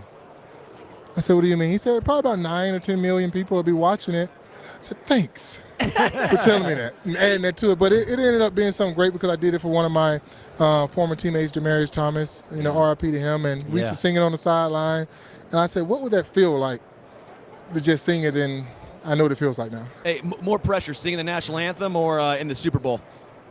More pressure singing the national anthem because you're by yourself. Oh, good You're call. by yourself and you can't hide at all. Now, when it's a team sport you're playing, you can make a mistake here and there. But no, that national anthem, that's a totally different beast. What was your experience? You got inducted into the National Football Hall of Fame this past season. Yeah. What was that like for you? Was that always a goal? I mean, honestly, you always have goals, right? But when did that expectation come into your mind that this is going to happen, I'm going to be a Hall of Famer? You never set a goal that you can achieve when it's not when you can't do it yourself. And what I mean by that is Defensive Player of the Year, NFC Player of the Year, winning a Super Bowl, all that you can do yourself. Yeah. But with the Hall of Fame, it's somebody else nominating you in there because of your resume. So it's not in your hands anymore. So I never thought about making the Hall of Fame, but I said I want to be the best player in the NFL every single year. And hopefully that resume is good enough to be a Hall of Famer. And that ended up being that way, and so it felt really good. I have a question I like to ask pass rushers, and that is, if you could sack one player in NFL history that you never got to sack, who would it be? Phillip Rivers. Phillip Rivers. So it took me 12 years to get a sack on Phillip Rivers, but it wasn't that when you know that their lungs got crushed and then you like laid on them and you know that they felt that. Yeah. It was one of those ones where he just slid. He said, all right, Demarcus, it's cool, you got me. You finally got your sack. And he knew that he knew that because I talk about it all the time in the interviews. Yeah. And he slid down and I just touched him like that. He said, you finally got your sack. I'm going to retire this year anyway. So That's it. he's a trash talker. So if I could rewind the tape, you would have maybe gone a little. Oh man, I wish you would have stayed up. Well, we know you got to get out of here. We really appreciate you stopping by. One more time, where can people find out about what you're working with? All right, so I'm here on behalf of Go Bowling and Pepsi, and it's benefiting the NFL Foundation. What we're doing, we're having a huge tournament. All the proceeds are going to go to the NFL Foundation to help the community. And if you can't be here right now, part of this tournament, you still can do it at home. Just go to gobowling.com, sign up, and you get a free admission to go bowling, and those proceeds go to the NFL Foundation, so you still can be part of it and go bowling. Pretty cool, man. We thank Yeah. you for coming by. Thanks, man. Appreciate you. Thank y'all, man. Appreciate it. Thanks, man. Yeah, Thanks great for not talking to you. terrorizing y'all. Mahomes right now. Right, yeah. Oh man, that was awesome. I wish we'd had more time with him. know. You know, these guys, especially a guy like Demarcus. I mean, they're moving from So table many to great table. We stories. got people coming through here. He was a terrific one. Kayvon Thibodeaux. What's up, man? How you doing? Appreciate Hey, it. how you doing, man? Thanks for coming by. I don't have long enough arms to go across the table, you know. Too much. Oh, so you're no. We were just talking about how hungry we are. You're working with Campbell's Chunky. Exactly. Tell us about that. They sack hunger, baby. Come on, Chunky Sacks Hunger. You know, they donated 4 million meals, man. It's amazing. You know, when you talk about the impact and being able to be a resource, obviously, you know, Chunky has donated these meals on our behalf as a part of an initiative, Chunky Sacks Hunger. And, you know, being in the league and being able to get sacks, I mean, what else could you ask for? Yeah, right. Something a little interesting that people might not know about you. You love chess. Yeah. Right? Come One, on. how did that love for chess begin? And two, how does it affect you on the football field, trying to think a couple steps ahead here? You know, honestly, it's just training. You know, I use it like when I wake up and right before I go to sleep to kind of get my gears going. You know, I almost play chess before I take a test. So you think about even pregame, matter of fact, but you think about being able to get those different parts of your brain working and thinking multiple steps ahead. And, you know, when bullets are flying, you got to have quick reactions and quick thinking. So I play with a clock. It started back in high school, and it's been going ever since. Yeah. Who's the best offensive line you've faced in the NFL so far? As a complete O-line or Yeah. one individual I would person? say complete O-line. Complete O-line? Like, who are the guys you go up against? You're like, not these guys again. Nobody. I don't say one? that, but I would say the Eagles obviously have a great D-line with Jason Kels and the two guys on the edge. They're up there with one of the better teams. As far as just defensive line in general, I think it takes guys a long time to make that transition from college to the pros. I don't care how good you were in college, it gets a little different in the NFL. You see it all the time. Again, solid rookie year, 4 sacks. You know, I know you missed a few games, but 4 sacks. Then this year you really broke out with 11 and a half. Mm-hmm. What is it like going from college to the pros and then that jump from year one into your sophomore season? Well, I think it's just understanding that, you know, you aren't a superhero anymore. You know, college and high school, you were kind of able to take over the whole game. Granted, there are some guys, and when you are good enough and reach that level, you can take over a game, right? Yeah. There are games that I've been able to take over, but when you think about, you have to be able to kind of take a piece of humble pie and contribute where you can, you know, and that's understanding that you're not just going against O-linemen, you're going against a defensive coordinator, you're going against a head coach, you're going against a whole system, you know, so being able to just continuously impact the game is probably the most important part. Did you have a pass rusher that you watched while you were growing up that you idolized or modeled your game after? I didn't watch much football growing up, but when you say once I started getting recruited in high school, Von Miller, you know, once I kind of really stuck to it, he was a guy who's a real technician. Obviously, he's God-gifted talent, but he's a guy who really hones in on his craft. Have you gotten to meet Von? Yeah, I actually have. We've chopped it up. You know, I've tuned in on his pass rush summits, but he dropped a lot of gems that I've been able to take with me. What's it like playing in New York? Obviously, massive media market there. Yeah. They're very, very passionate. They're passionate. They're trying to get back to the top. What's it like playing in New York? It's a blessing, bro. You wouldn't really want to be anywhere else, especially when you talk about the fandom. It's like, why would I want to play in, you know, Timbuktu where guys aren't even showing up to the games? And I'm from LA. You know, we know LA. Nobody, it's so many sports teams, so many things going on that nobody's showing up. Sure. But in New York, it's the same thing, and everybody's still showing up. Yeah. So, you know, the love that the fans have for the game is kind of what makes it great. If you could sack one quarterback, pass could be somebody who's playing now that you haven't sacked, or somebody from the 80s, who would it be and why? Man, I wanted to sack Tom Brady, but, you know, he got out before I was here just because. He saw you coming, he was like, I'm done. Yeah, he's the GOAT. He's the GOAT. So, you know, you definitely getting one of those under my belt would have been dope, but, you know, shout out to him. As far as you graduated from the University of Oregon, right? That's a powerhouse school. Yeah, man, I feel bad. I was rooting for them against Washington. I'm not gonna. Don't tell Michael Penix. Don't tell him now. I'm not. Don't tell him now. But what was that like going from the West Coast and then now all of a sudden you're on the East Coast? It was a little bit of a change because of the weather. You know, being a California guy, you know, it's sunny all the time, and now you really get 4 seasons in New York. But I like it. I love it, man. When you talk about, you know, just being able to see a different part of the world, different part of the landscape, and a lot of history there. It's been amazing. Which quarterback have you faced over your career that has been the hardest to sack, most slippery, most frustrating? Most slippery right now got to be Jalen Hurts. He's really strong, got a strong lower body. I think I almost got him, but it's really tough, man. You gotta have a good center of gravity. When you look at what Patrick Mahomes does, right? I mean, he is very unique, brings a different skill set than a lot of other quarterbacks. You look at how many times he drops back in a game, then you also look at the underlying stats. Hardest to sack in the NFL statistically. You get the chance to go up against him one-on-one. What are you doing? He's right there in your grasp. I'm grabbing every piece of cloth I can. I don't know. I'm shoelace tackling. I'm doing whatever I can to get him down. Yeah. All right, so we got the Super Bowl coming up here. Just a few days now. 49ers, Chiefs. Which team do you think has the edge in this one? Right now, I'm going to go with the 49ers. We got some Ducks on that team, and I want to see them win. Man, come on. You see the Chief behind you. You see made it. a lot of folks angry right now. Listen, you can't bet against Patrick Mahomes. I'll be honest. He's a legend, right? Living legend in the flesh. But, like I said, I got to roll with the Ducks.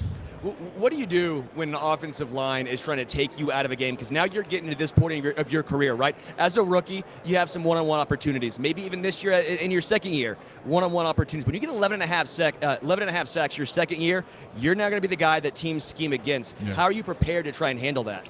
Just keep getting better, man. You got to keep honing in on your craft, and now you got to work triple moves, quadruple moves, whatever it's going to take, and continuously keeping a good motor. And then it's all about the scheme. Hopefully with the new defensive coordinator that we have, we can work some schemes and start to see where I can move around and, use my versatility. What are expectations for the Giants next season? Obviously, Daniel Jones coming back, DeVito.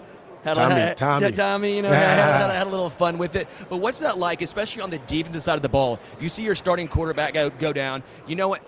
It's tough not to, in your mind, say, oh, great. What are we going to have here? How does that affect you mentally as a defensive player and also expectations for next year? We want to win. I'll be honest. He got hurt, and he's coming back healthy. He's coming back stronger. I'm excited for the season. But, yeah, man, we're trying to win as many games as possible and be back here next year and not doing interviews with you guys, but actually playing. You had 4 sacks in 2022, then 11 and a half sacks in 2023. What changed for you from that first season to last year? If I'm being honest, I had a lot of great plays my rookie year. I just wasn't finishing. Yeah. It's just about finishing, man. You got to make the plays. Great players make the plays. And I was able to make some plays, and, I'm grateful for it. For over 25 years, Campbell's Chunky has answered the call to fight hunger insecurity through our charitable work in local communities. Chunky Sacks Hunger. Come on. We appreciate Come on, baby. it, What's your go-to? Oh, man, chicken noodle soup. Is this a spicy one? Come on. Oh, that's the goat. That's the best one right there. Come on, what else do you want? If you think I don't have 4 of those in my pantry right now, come on now. I got 8 of them in there. 2 of them are collecting dust because I always restock. You got to restock. You restock before you run out. So there's 2 they're probably expired, but they're still there. I'm not getting rid of them. It's like if you get sick. This is the best thing for it. It's going to clear out your sinuses. You put a little hot sauce in there too. Everything. Yeah. Come on. That's the way to go. We appreciate you, Kayvon. Thank you for coming by. Come on. Thank you. Hey, good luck next year, man. Yes, sir. Awesome. Kayvon Thibodeaux right there, heading into his 3rd year in the NFL. Good rookie season. Phenomenal sophomore year. Thank you. Oh, we don't get to eat the soup? Yeah, it wasn't real soup. I'm kidding. I know. I felt it. I just grabbed it. It was empty, everyone. I thought it was full. Almost flung it. I mean, don't throw soup. Don't throw soup. Well, don't throw chunky. What's up, man? Patrick. Hey, Sterling. I was going to give you a fist bump. That was very awkward. That was so awkward. That was horrible. Well, I had my left hand out, I'll give you that second chance. Thank you. Well, a lot of times guys have been sitting back and they're trying to give me a handshake. What am I supposed to do? I'm not an athlete over here. I don't have the arm length over here. So we got Marshall Newhouse here, 11-year NFL veteran, a Super Bowl champion, an entrepreneur who retired in 2020. You played for like half the league. Yeah, I was on my Ryan Fitzpatrick track as an offensive lineman. Yeah. So you played in a lot of places. Which place had the best home environment? I mean, it's a standard answer, but it's true. As from a purely football standpoint, it was Lambeau. It was Green Bay. Yeah. It's like the Mecca if you're a football fan. And like, I didn't understand it fully when I was there. I was my longest stint, 4 years. But like running out on the field, getting introduced at Lambeau, there's like nothing that comes close to it. Yeah. Is it the loudest? No. But like a night game in Lambeau against the Bears, like there's not much better if you're just a pure football fan. Yeah. Especially too because you always beat the Bears. Well, yeah, we were good. That helps. I had a Hall of Fame quarterback, and that was a lot of fun. Did you when you played? I assume played in this many teams. You played at Arrowhead once or twice. What was your opinion of Arrowhead Stadium? The stadium atmosphere was incredible. Like when the fans were into it. Yeah. It doesn't make sense from like a physics. You're like, this is an open stadium. This shouldn't be this loud. And it's just ear-piercingly loud. And I played there as a Packer, Raiders, other teams, and they can get really raucous. And you're like, oh man, this is it. It's one of the ones that surprises you. You hear about it, and then until you get there and experience it, you don't believe it. And you're like, oh crap, okay. Watching my center's head for the silent count. I didn't take it seriously all week, but now I have to. Yeah. Did y'all smell the barbecue on the way in? Yeah, you see the tailgating scene. Yeah. Like when you roll up to the campus, it's kind of removed from the city. There's just cars already in line, even if it's a noon game. They said they've been in line since 6 a.m. Tailgating. You're like, oh man, if I wasn't playing, I'd love to be there. It would be a nice place to be. Yeah. How hard was it going from team to team like that? How do you have to adjust your game? Because obviously different quarterbacks, different blocking styles, different drop backs. Like Holmes, for example, drops back deep, right? Right. I know obviously he was not a guy you blocked for, but in general, Aaron Rodgers is going to be different than anyone else. Yeah. What was that like for you as a player, having to adjust all those times? It was extremely difficult, and I didn't really, in real time, I didn't realize how difficult it was. I was just doing it. It was kind of survival mode, and each place, a new place I would get to, I would try to start picking up on intricacies of the offense, snap count, the quarterback's depth, stuff like that, and then even blocking schemes, blocking techniques. There are some offensive line coaches who wanted things done a certain way.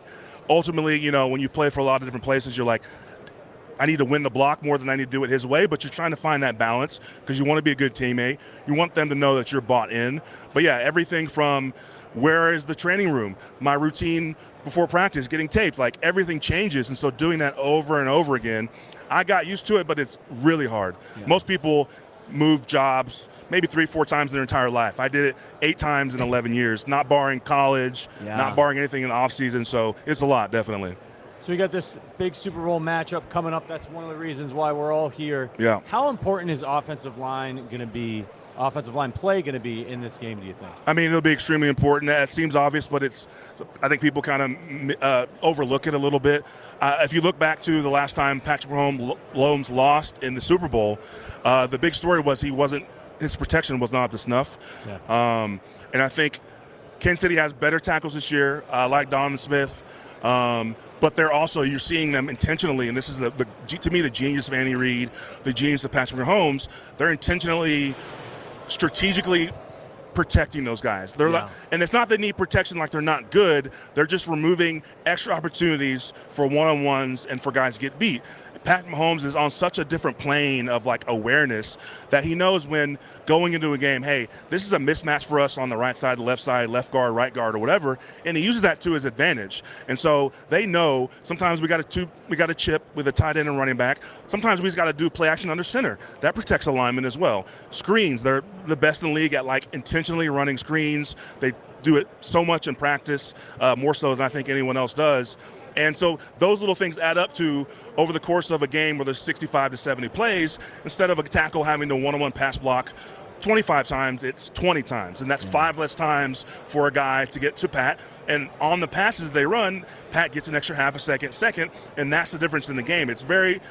There's minutia there, and people kind of overlook it, but that stuff is the winning edge when it comes to, really winning these close games, because this is a toss-up game. You look at the spread, it's down to 1.5, 2 now, and you want Pat Mahomes with the ball in his hands last, and you want to give him every millisecond you possibly can. And that comes both from doing your job as a player individually, but then scheming stuff a little more creatively, a little more intentionally. Turf versus grass. There came a report out, I think today it was 92% of the NFL players who vote, they want grass. Yeah. I'm assuming the 8% is probably kickers. I'm assuming that's got to be the 8%. Yeah. Where do you land on grass versus turf? And as far as an offensive lineman, what are some of the differences there? Yeah, I mean, I think I played on grass in college, so I would say grass. Practice on grass. Our home field in college was grass. And every experience I've had with grass, because sometimes we can get into it. They're different species of grass. Sure. It's kind of crazy nerdy. But some of these teams have 10-man crews that take care of that stuff. Yeah. They spend millions of dollars on this stuff. Most teams I think all teams can afford to do it, regardless of climate. But there's a level of give. There's a level of, it's pure. Like the way your foot feels on the grass when you're trying to change direction, it's pure. And sometimes you'll slip if it's a little wet. But we understand that. We take that into account. With turf, we talked about when we're playing turf, a pass rush is going to be about 10% quicker off the ball. everything's springier, and that just feels a little artificial. Not, tongue in cheek also, but also when you have to change directions and your foot gives out, your knee goes with it if you're on turf. If not, there's a clump in the grass. Yeah, you slip, but your knee doesn't get blown out. And so over time, also practicing on it, there's just less wear and tear on your joints. And so on aggregate, you're talking about taking months to years off a guy's career as well. People don't talk about that as much. So I'm definitely an advocate for grass. So the Chiefs have an all-pro guard in Joe Thuney, who's unlikely to play in this matchup because of a pec injury. Nick Allegretti stepped up for him last week. How difficult is it for an offensive line to adjust when a guy goes down, you got a new guy coming in, and it just happens to be for the AFC Championship game and now the Super Bowl? Yeah, it's a big deal. And I play with Joe. He's an incredible guard. He's just so consistent. People forget that he's there because he is so consistent and good at what he does. And Allegretti stepped in great in the AFC Championship game. But yeah, it's difficult. I think it's a little easier at guard because you've got help from your center and your tackle on both sides. Sure. And they're less exposed, especially I don't think, San Francisco as stout in the middle with their D linemen. They've got really good guys than Hargrave. And but you'd say their strengths are probably on their edges.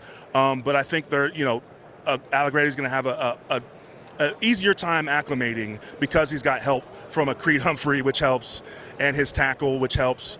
And so he's still got to perform. There'll still be times when the defenses are smart. They're going to try to get him isolated. This might be the weak point. We're going to try to get our guy one-on-one with space, not give him any help from his guards, and we'll see if we can stand up.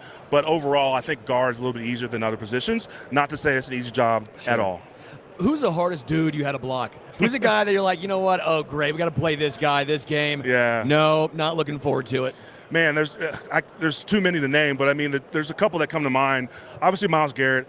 He's just they don't make people like that. He was from another planet. I sat next to him yesterday. Yeah. His bicep is bigger than my dome. I had friends who coached in college, and they were scouting him in DFW, and this kid could play in the pros today.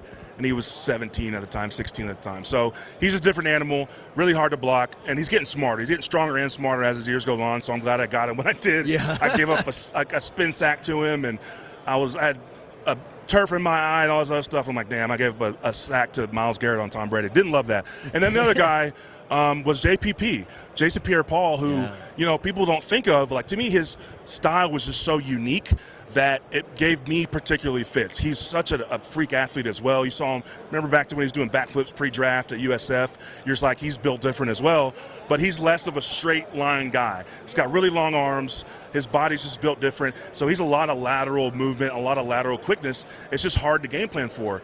I played for New York in 2015 and 16, got to practice against him every day. So I got good at blocking him. But then you realize, yes, I'm a better lineman for that. But there's no one else who really rushes like that. So how much good is that doing me? Yeah. But he gave me a lot of fits when I was on opposing teams. So JPP, I would say as well. So Bill Belichick parts ways with the Patriots this year. Kind of shocking. And then he doesn't have another job, which I think it's absolutely insane. I don't understand. There were 7 head coaching openings. What's your take on that? Why is he sitting at home right now? Yeah, this week I've been asked that a lot. And to me, there's parts of you that understand it, and there are parts of you that oh, this is crazy. The parts of me that understand it come down to scarcity. There are only 32 teams, and at any particular year, there's anywhere from 5 to 8 coaching openings. So ultimately, these owners are their own bosses. They make the rules. No one tells them what to do. So when he's in the meeting with the owner, he's asking for what he's asking for. He's got his standards that he has earned over his 20-year, 6 Super Bowl career that the owner might not want to acquiesce to. And ultimately, it's not an adversarial thing, but they just don't want to give up that control, and that's what he wants. That's his standard. And so when you talk about limited opportunities, it just might be that this go-around, there wasn't a good fit. But you're also this guy is a Hall of Famer, arguably, he is the best coach of all time in the NFL. Yeah. Someone should make room for him. So you see it from both angles. I think this is going to be a good year for him to kind of take stock. He's the best at educating players about football, about their specific roles, how they fit into things. He's incredible at that. I think he'll get better at that, and I think come next year, he's still got the itch. He's still got the energy. I think there will be another opportunity to find a fit. Again, there will be limited opportunities, and so you're like, if nothing happens again, I don't see it happening, but if nothing happens again, you have to just say, ultimately, the owner doesn't want to give up as much control as Bill is willing to offer for. And that is, you see it from the ownership side, but you also see it from Bill. It's this is what it's going to cost. Yeah. And it's not even about money. He doesn't need the money. It's when he wants to do it his way, and you get that. So. Before we get you out of here, score prediction. Who wins? Man, it's the first score prediction of the week. Listen, I think it'll be a really close game. San Francisco, to me, is the most well-rounded team, position to position. Brock Purdy's playing well in his role, and people forget he's in his second year, so he's learning how to excel in his role, and he'll get more opportunities to really rise above what they ask him to do. I still think at the end of the game, if the ball's in Pat Mahomes' hands with down by a possession or tie game, I don't know how you bet against him. I don't know how you go against him. So, people forget that Super Bowls, playoffs, scoring comes down. Their scoring was already down league-wide. Yeah. Scoring's come down even more playoffs, even more in the Super Bowl. Yeah. I see this as like a 28-27 game in that range. Some last-minute heroics from Pat. That's my kind of prediction just based on this feels like he has and continuing to take control of the league.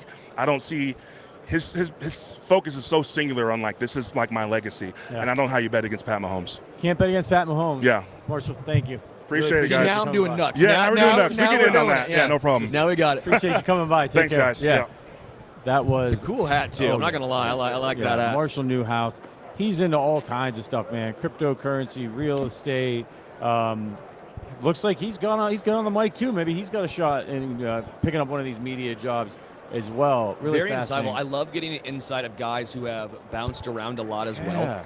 Yeah, we didn't even get to ask him. He played for Aaron Rodgers, Super Bowl. I mean, it's crazy. Well, the reason why, look at some of the comments right now. You guys are killing me right now. Every time, take a shot every time I talk about Myles Garrett's bicep. Come on. You guys would be too drunk, and we're here to drink You will get up here and do 5 hours of radio. Hi, Leigh. How you doing? Leigh Steinberg. How are you? How you doing? Hi, good. That's a lovely suit right there. That's beautiful. It's a nice jacket. Thank you. All right, we got Leigh Steinberg. Obviously, it's the Super Bowl. You're here. You've been to a lot of Super Bowls. This is, are you throwing your 37th Super Bowl party? Is that what I'm hearing about here? This is my 50th year representing athletes. Wow. And because I started in 1975. But we'll have our 37th Super Bowl party, and it's a platform for showcasing Special Olympics, for example, and trying to raise money and awareness around that issue. We have a concussion summit with neurologists coming from a variety of different fields to talk about awareness, prevention, and cure. We do humanitarian awards to highlight philanthropic things that, like Kevin Warren, the president of the Chicago Bears, will get one. This year we have a poker tournament with Jamie Gold and Phil Hellmuth and celebrity players, and we have an e-sport competition, which will have Michigan versus Michigan State. So we got a few things going on. You got a lot going on. You work with Special Olympics. We actually are working with Special Olympics as well. We have a Special Olympics reporter here. So we got to ask you about being an agent. I mean, how does being an agent change when you're dealing with athletes from different sports? Is it always the same, or is it different NFL guy, NBA guy?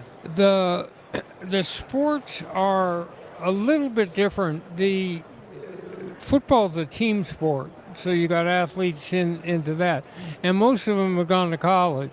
Yeah. So they're a little more sophisticated. Basketball is much more an individual sport. Yeah. So where I represented 90 football players, your basketball practice would be much smaller because those players would call every day. Yeah. Hockey are supposed to be the nicest players, and baseball is somewhere in between. How does the NIL throw a wrench in all of this as an agent? I saw the head shake right there, but just how does it throw a wrench in everything as an agent? What do you have to do to adjust with that, with the addition of NIL? So this has been the most revolutionary year in terms of college athletics, the conference realignments, what you're seeing in terms of gambling. I mean, we're here in Las Vegas. This was never going to happen, right? The NFL would never be in Las Vegas, but here we are. Yeah.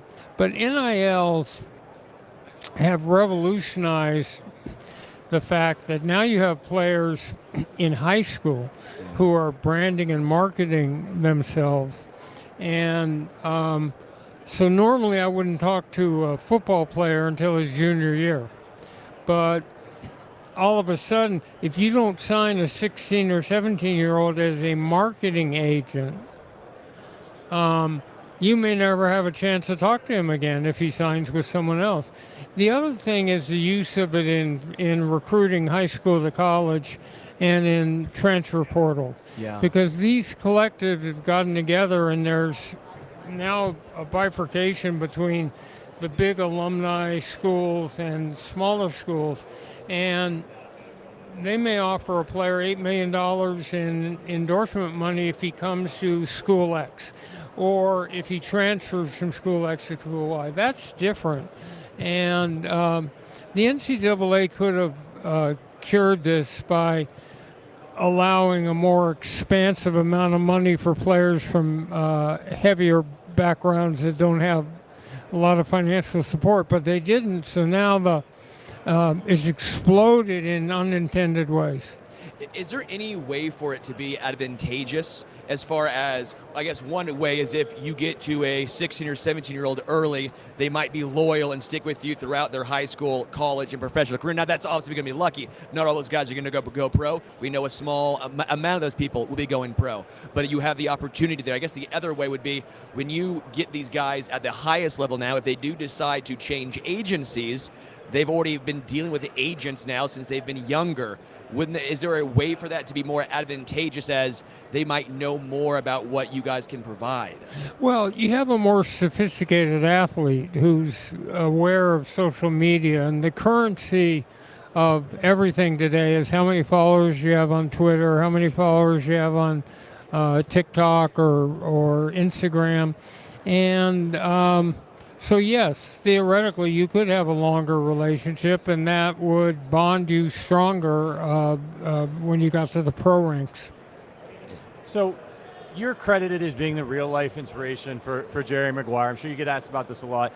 In the movie, he has sort of an aha moment and writes this sort of manifesto about how agents should have their relationships and represent their athletes. What's been your personal philosophy throughout your career about, taking care of these players?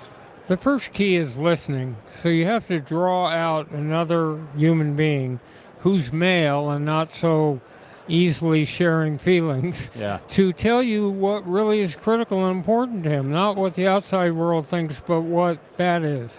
Then we want athletes who understand the power of sports to be role models, and who will go back and set up a high school scholarship fund and a collegiate scholarship, and then at the pro level a charitable foundation, so that Warwick Dunn just put the 200th single mother and her family into the first home they'll ever own by making a down payment and moving them in. Athletes that will make a difference. We can tackle any problem, bullying, sex trafficking, through athletic role modeling. So when I had the heavyweight boxer Lennox Lewis cut a public service announcement that said real men don't hit women, it could do more to trigger behavioral change in rebellious adolescents than 1,000 authority figures should. So it's the athlete as role model. It's a holistic view of what other talents they have to utilize in second career. What's the hardest part about dealing with so many of these high-end players? What's the hardest part? I mean, you've had, 8 number 1 overall draft picks? I mean, a lot of times those guys, they've always been the guy. They're used to being the alpha. They're used to be the guys in charge. Now you're trying to say, hey, hold down a little bit now. We're trying to do what's best for you in your career. Is it tough sometimes reeling people back into the real world? Well, for example, we talked to Patrick Mahomes about not doing any endorsements the first couple of years. Yeah. And so that would allow his talent on the field to come before he's on a whole series of ads and he's on a whole series of things. So it's trying to measure out a career path that keeps the athlete grounded. And and Mahomes is really grounded, and so that's key. Yeah. So you've dealt with so many famous faces over your career. Have you ever been starstruck? Is that even possible at this point? Probably not in sports. If Sandy Koufax came back, I mean, I was a young kid when the Dodgers were Koufax and Maury Wills. So when I got to be friends with Maury Wills, that was, I thought, very cool. But not in team sports. Do you have a favorite person you've represented? I know, obviously, just that, but do you have like a favorite person? Like, you know what? They were so easy to work with. It was great. The relationship still lasts today. Do you have any of those types of players? Warren Moon went through 6 years in Canada, 17 in the NFL. We sort of grew up together. We were together for 23 years and then worked together after his career. And he was a superb role model who set up charitable programs at his high school and still has a foundation that helps send kids to college. Has a player ever actually said to you, "Show me the money"?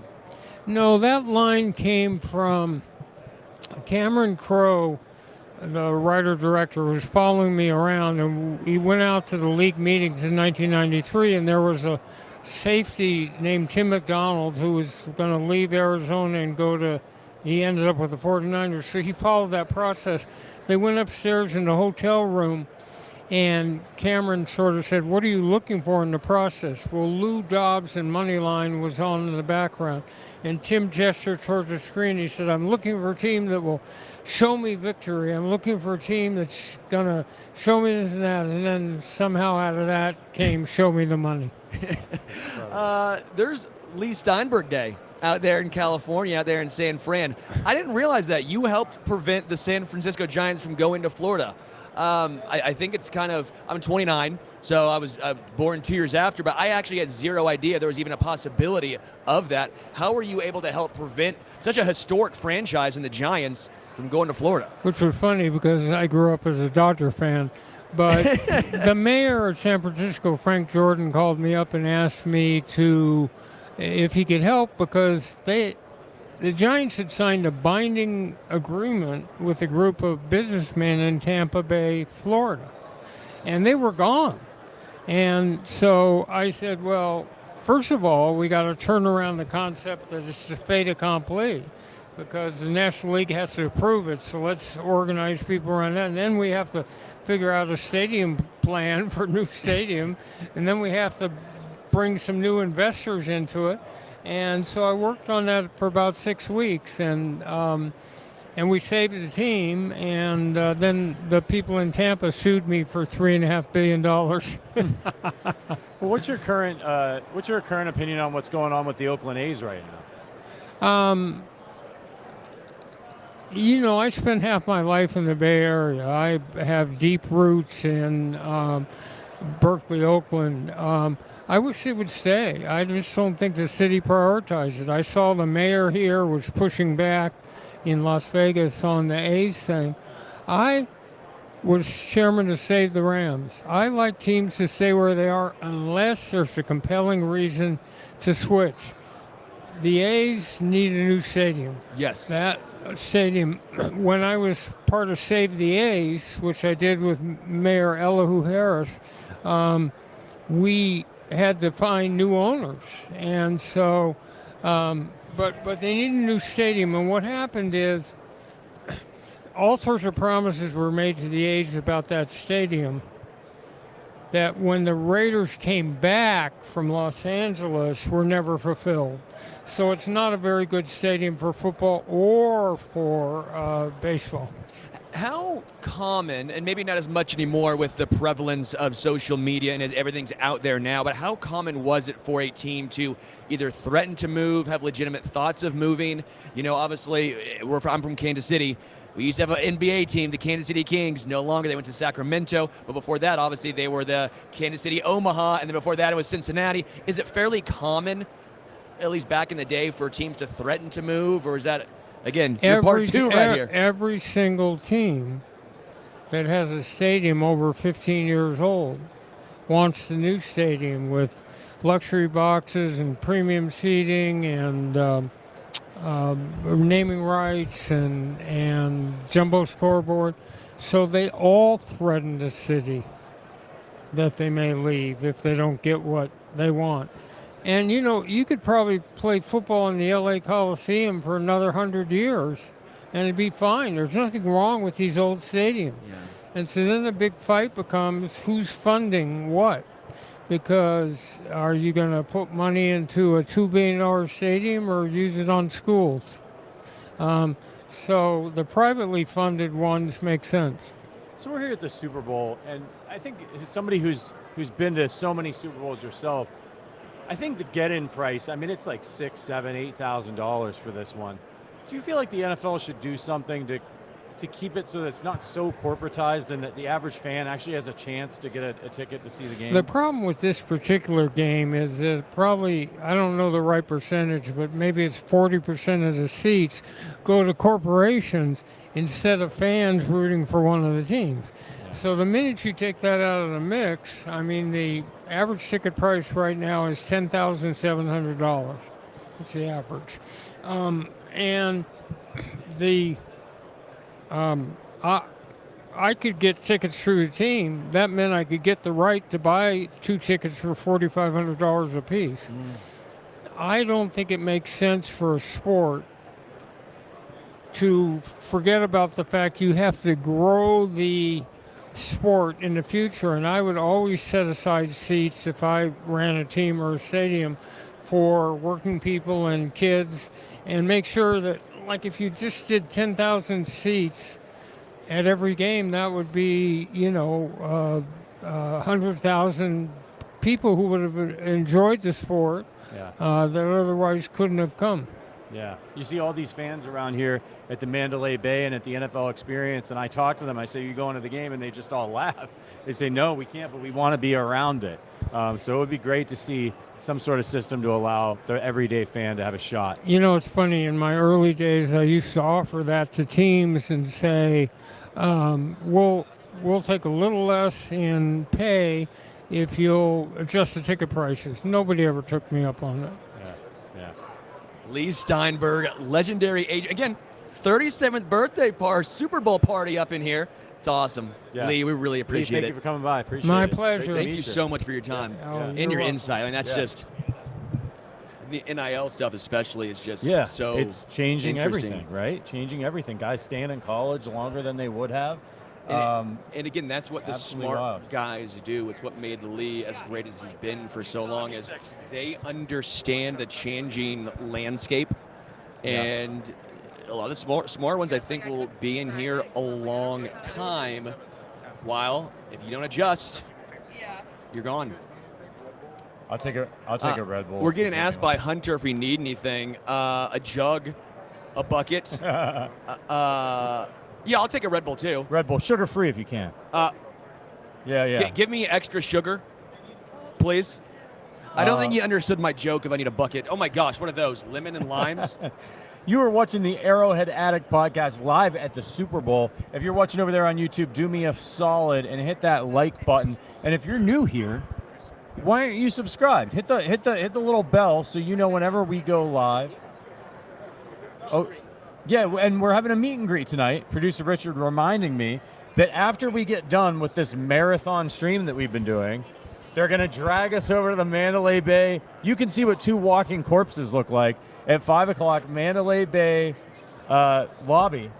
Look for this little sign. Sterling and I we want to meet some of you guys. If you're here, if you're in Vegas, you're a Chiefs fan, you want to come talk a little ball with us, we're going to be there for about 30 minutes just hanging out. Hopefully we can get our hands on some old fashions to bring along. I don't need old fashions. I need straight bourbon. Inject it responsibly into my eyeballs. Just inject. Why would I want to do that? Why would I put a needle there? What is this? The Saw 11? Yeah. Like, come on now. Evan says he doesn't think you need any extra sugar. I need all the sugar, Evan. I'm dying over here. Yeah. My body hurts. My feet are destroyed. We got a question here from Woo's Guy. Watcher since 2019. Question for Sterling and Patrick and the crew. After the second year covering the Super Bowl, how lucky, proud do you all feel to be talking to all these legends and proud of your community. I can feel that when I was here last year. I've covered the Super Bowl a couple times. Last year's the first time I did Radio Row. The podcast, a big part of that is because of you all have been supporting our show, and we want to do Arrowhead Addict here from Radio Live because we get to ask people a lot of Chiefs insights and things like that. We were able to bring Sterling along this year, who's been such a great addition to our program. It's special, man. Like, it's definitely a pinch you moment. I know that last year I got to interview Joe Montana, who is the reason I became a Chiefs fan, helped get me into football. And it was really special to get to shake his hand, ask him questions, talk ball with all these incredible people. We got to talk to Dan Marino yesterday. You've talked to Matt Ryan, Drew Brees. It's just unbelievable. And it's fun because they're all very personable. It's a lot different than I think even I expected, where, yes, they're superstars, and yes, a lot of times they're plugging somebody. Yes, a lot of times they're used to being the guy, but 99% of them are just very nice. They actually want to know about your story as well. Yeah. Like, I love talking to Drew Brees. Just growing up, that was one of my favorite players. I love talking to Sean Alexander. And when I was joking about him saying, got a bone to pick with you for breaking Priest Holmes records, he laughed about it. Kurt Warner, I told him, you're the first Super Bowl I remember. These are guys that I grew up idolizing and watching that really got me into football. So for me, it's very special. First time doing it. Never thought I would do this. I had no idea I was ever going to, first off, get into radio 4 or 5 years ago. I was working for the 76ers. I thought I was going to be a GM. That was my goal. Like every single kid who's ever tried to play, NBA and franchise mode on Major League Baseball, NFL, all that stuff, I thought I was going to be a GM. And then I go, you know what? That seems impossible. Surprisingly, I don't know the owners of teams. Being a GM is very difficult to get into. So anyone who worked their way up to a GM, congratulations, especially in today's day and age. Yeah. But I thought, what can I do to still talk sports, be around sports? Got into Sports Talk Radio, Arrowhead Addict. Me and Matt Connor started hanging out. All of a sudden, next thing you know, Patrick brings me along. And a few years later now, maybe year 3, where we're going on year 3. It's been a dream, man. And now we're at the Super Bowl together, and you actually had an NFL player compliment your watch, and it is a nice watch. But I just want to say, who was it? Was it Orlando Brown Jr.? Was it? He was around that time. But you see some of the stuff these guys are wearing. That's pretty high praise to get a compliment $60 on your jewelry, right? $60. Yeah. I'm a frugal man. I buy everything on sale. But it looks good. It doesn't all need to be. What do you think of mine? Matt got me this. Beautiful. You like that? It's beautiful. A little Chiefs reddish to it. Appreciate you, Alex, who says, love you, Arrowhead Addict. Best Chiefs content out there. No, we love you, Alex. Yeah. Savannah says, y'all have such excellent energy. I love it. We're trying. My energy is waning by the moment. I need Hunter with a Red Bull stat. And we're really lucky to be here. But I will say we appreciate you guys watching because we know, one, it's right smack during the middle of the workday. It's not our normal show time and all that stuff. And some of you, Savannah, Tom, Evan, Flapjack, you guys support us day in and day out every week. And for you to be watching these marathon streams, look, I'm not trying to. This is really tiring. It is. You're tired, Patrick? You're tired? Sterling has been going way longer than me. But we're going to interview in this Arrowhead Addict show just today 17 different people. And so it drains you. I was saying I fell asleep at 8 o'clock last night. But when we see you guys in the chat cheering us on, appreciating the content, that gets me going, man. Like that's better than a Red Bull for me. And so we appreciate you guys out there. No, cancel it. Don't cancel the Red Bull. I just said it's better than a Red Bull. Not that I don't need the Red Bull. Let's do it. All right, who we got coming up? Good. How are you doing, Sterling? TJ. Nice to meet you, TJ. Patrick, nice to meet you. TJ Edwards, linebacker, played for the Eagles, now with the Chicago Bears. So you were in 4 years in Philly? 4 years in Philly, and then you go to the Bears. What was that transition like after you had a home in Philly and now you're over there in Chicago? Yeah, I mean, at first it's a little different, just because Philly was all I knew at that time, coming out of school, and made some great connections and met some awesome people and things like that. You know, my wife and I really made it, you know, somewhat of a home and things like that. But Chicago is where I'm from. So. Oh, you're from Chicago? Yeah, going back home was exciting, man. It was, you know, all my family's back there and things like that. So. It was good to go back for sure. I live in Chicago. I live down the south side in Beverly. Okay, gotcha. Where'd you grow up? So I grew up in like near Gurnee area, but I just say Chicago because that's everybody does. Yeah, 100%. My wife. So I'm not even close. But yeah, Chicago people, you guys are liars. Chicago people do that. Yeah, I'm Chicago. Oh, we're out in Chicago. Yeah, I'm 4 hours south. As soon as he goes, I actually live in Chicago. Like, all right, here we go. I'm not from Chicago. I grew up in Northeast Ohio, but my wife is born and bred Chicago. She grew up on the north side. Where about? And she in like Andersonville. Okay, gotcha. And so her and I go to Cancun once a few years ago, and we're at this little bar called The Joint. Yeah. A lot of Bob Marley. Yeah. Anyway, yeah. We're sitting there. I can imagine. You know, the bartender he makes us a couple drinks, and he says, "I'm from Chicago." And my wife's like, "Where in Chicago?" Yeah, there you go. You know, she got raw on him, and he was probably like Palatine or something. You know? And she was like, "You're not from Chicago." Away, and he was like, he had just given us free drinks too, and he's taking the drinks away. But you get into trouble. 100%. No traffic. I'm 30 minutes away. With traffic's a little different. Right. Yeah. So you know the Bears. You know we're a Chiefs podcast here, and we actually the Chiefs game. The Bears defense was not playing very well. That was a tough game. I appreciate you bringing that up. Yeah, I'm sorry about that. But as the season went on, you know, I was watching, obviously, living in Chicago, I watched a lot of the Bears. Yep. And as the season went on, I was like, man, this unit is not playing the same way that it did earlier in the season. That happens sometimes, right? The Chiefs offense wasn't very good most of the year. They're in the Super Bowl. Mm-hmm. What changed? What happened? I mean, I think a lot of it is, you know, we brought in like a lot of new faces, and so I think a lot of it is just guys getting comfortable with one another, guys, you know, playing with chemistry, understanding exactly what they're supposed to do in the scheme and things like that. And I also think once things were, you know, they were tough there at first, you know, it was hard, and but I think guys just kind of got to the point where it's like we're just gonna go out there and play, you know, play free and not worry about, you know, all the little things and just go out there and just have fun, fly around and make plays. And that's what we started doing for sure. Last year, you were part of a historically talented defense out there in Philly. Yeah. Obviously, making your way to the Super Bowl again. Sorry about that. Yeah. What made that defense so special? What made them so talented? Because just watching the Eagles last year play, you're like, oh my goodness, this is ridiculous. And obviously, you're no longer there. Yeah. Look at the defense this year. I mean, just put 2 and 2 together here. No doubt, yeah. No, I mean, it's always hard to know kind of exactly what's going on when you're not in there and things like that. I still know a bunch of those guys. I still text them, you know, all the linebackers over there, just texting them, making sure they're good. But that chemistry piece is so real, man. Like when everyone's not on the same page, everyone's not you know, connected in what you're doing, bad things happen. And I don't know if that's what it was or anything like that, but I just know that's why we were so talented last year and why we played so well. And it also helped that our D-line was just absolute game wreckers. So it's like a linebacker, like, I mean, great job, everybody. I'm going one-on-one. I'm saying you're gone. That's what happened. No doubt. The Chiefs linebackers are very versatile, right? Yeah. Like, they might not be the biggest name in the NFL, right? I mean, Nick Bolton, I love him. I'm a Mizzou guy. Yeah. So I love Nick Bolton, right? Yeah, he's a dog, man. Willie Gay Jr., right? He's very athletic, good pass coverage. Drew Tranquil, a little bit of everything in there. And then the young guy getting his due this year, Leo Chenal. Wisconsin guy. What do you see from those 4 guys in particular, and what Steve Spagnuolo has done? Because obviously every team uses linebackers different. You have to be versatile. You have to be able to adapt. I think the Chiefs are a perfect example of that. So what have you seen from them in particular here?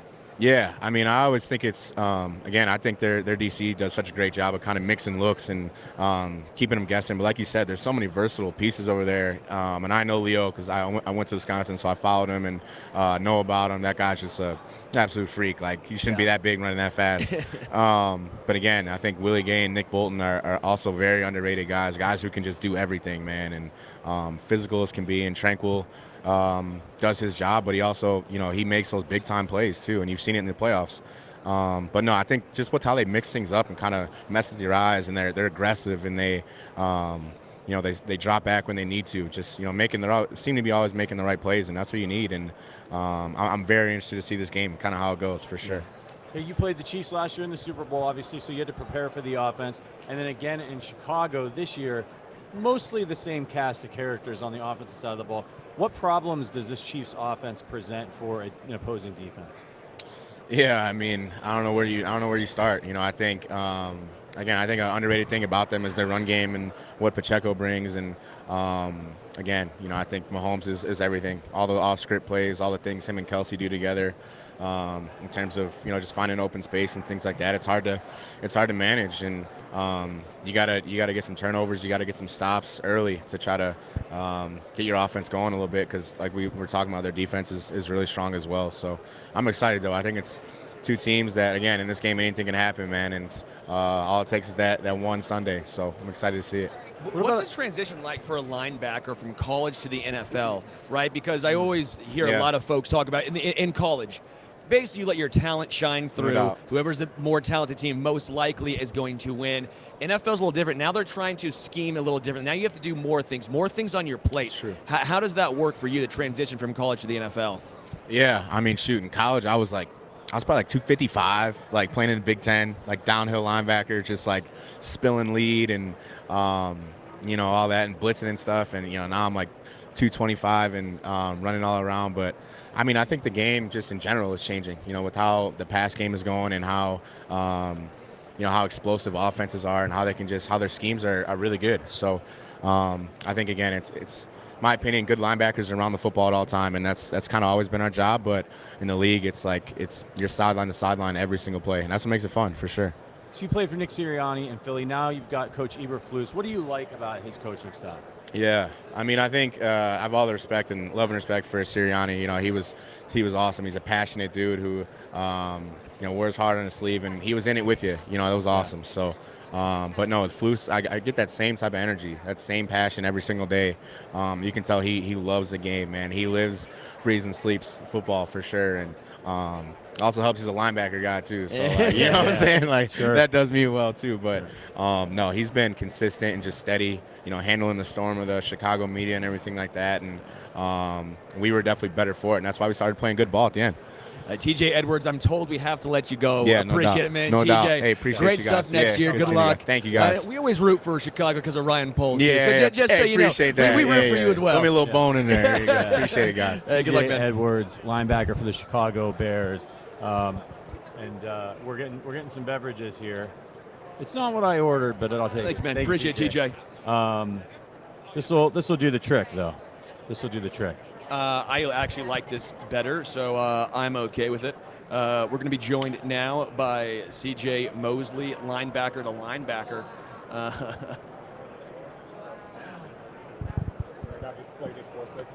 Oh, yeah. Hey, how you doing, man? Patrick. Sterling. CJ. Hey, going linebacker to linebacker right there. Look at that. TJ to CJ. TJ to CJ. TJ Edwards. Yeah, from TJ to CJ right there. Yeah. So you're working with Campbell's Chunky. Yes, sir. This is the second. You're the second guy that's come by with this can, and it's very spicy. I tried it. Yeah, well, we're struggling It's the because best, the can's empty and we're starving. Well, when I went to pick it up, I almost. I told you that last time I picked it up. I was like, it's almost thrown over my. I have about 6 of these in my pantry. Huge spicy guy, and then I get a little extra hot sauce. I like hot stuff. Yeah. Put some extra hot sauce in that bad boy. That one was pretty spicy for me. I'm not gonna lie. I'm a mild guy. Mild guy? I'm mild, yeah.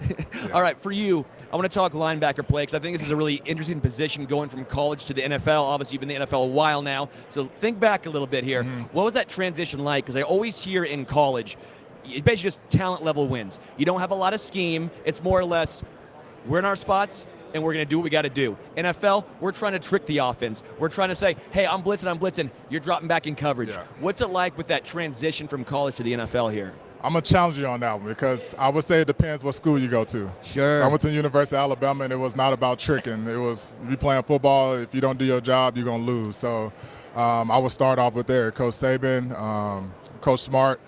Coach Smart was my linebacker coach and defense coordinator all 4 years. Obviously, Coach Saban, I had him for 4 years. So just being under that scheme, under that process, under that defense, pretty much, I would say, probably changed me as a football player. I thought I knew how to play football and knew what I was doing, but when I didn't know what a trade formation was coming into college and not knowing how to make a call because I had to know formations, that's when I knew like my game had to take a new level. So just being under those two, role models, leaders, men, great people, they took my game to a new level. So from transition from Alabama defense to NFL defense, other than like learning the new scheme and learning the new verbiage, it was kind of the same. You know, Alabama, we was coming in with 3 different calls for a pro formation, slot formation, and empty check. So, you know, as a freshman, sophomore in college, I got to know all this stuff. And, you know, we didn't get an iPad to my senior year at Alabama, and I didn't even use it then. So we had the binder with 10,000 pages full of pages. So it was some real deal studying back then. So, hey, well, it worked for you. You got 2 championships, it worked. huh? It worked. What is it that you think made Nick Saban such a successful head coach, and what is it like now to think about an Alabama football program without him? I would say the reason that Alabama stayed successful under him is just his ability to get a bunch of kids that don't know each other, mold them into young men, young adults, and, you know, teach them about the process of life on the field and off the field, because at the end of the day, it all plays the same part. You know, you have to have a mindset, a certain type of mindset to finish in the fourth quarter. You have to have a certain type of mindset to get that last piece of paper done when the deadline is almost due. You have to have a certain type of discipline on and off the field to be successful. So I think he just set us up in a way where, you know, if we did the right things and if, you know, we listen, you know, obviously do the right things off the field, it would make it pretty much impossible not to succeed. So I think, you know, he always talked about the process, and, you know, I always say, you know, if I could go back, I wish I could just enjoy the moments where we did win, because all I thought about the process. You know, what's the next? You know, after this win, what's next? If we lost, what's next? We won a championship, all right, what's next? So that's how he kept us going. You have to get over it and repeat it every single time.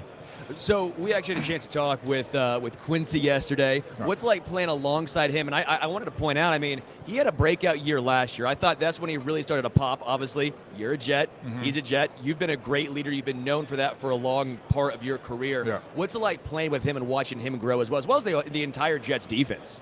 Yeah, Quincy made my job so much easier last year and this year, but obviously more so this year.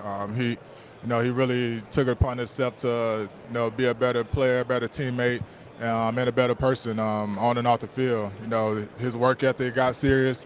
You know, the way he approached practice, the way he approached the film study, the way he approached his leadership just increased tenfold. You know, a lot of people try to give me credit for it, but shoot, all I do is just, you know, tell people what to line up. You know, I don't know what he's doing when he's at home. I don't know what he's doing right now, but I know that he's working, and that's all I care about. And it's the proof is in the pudding. You know, he balled out this past year.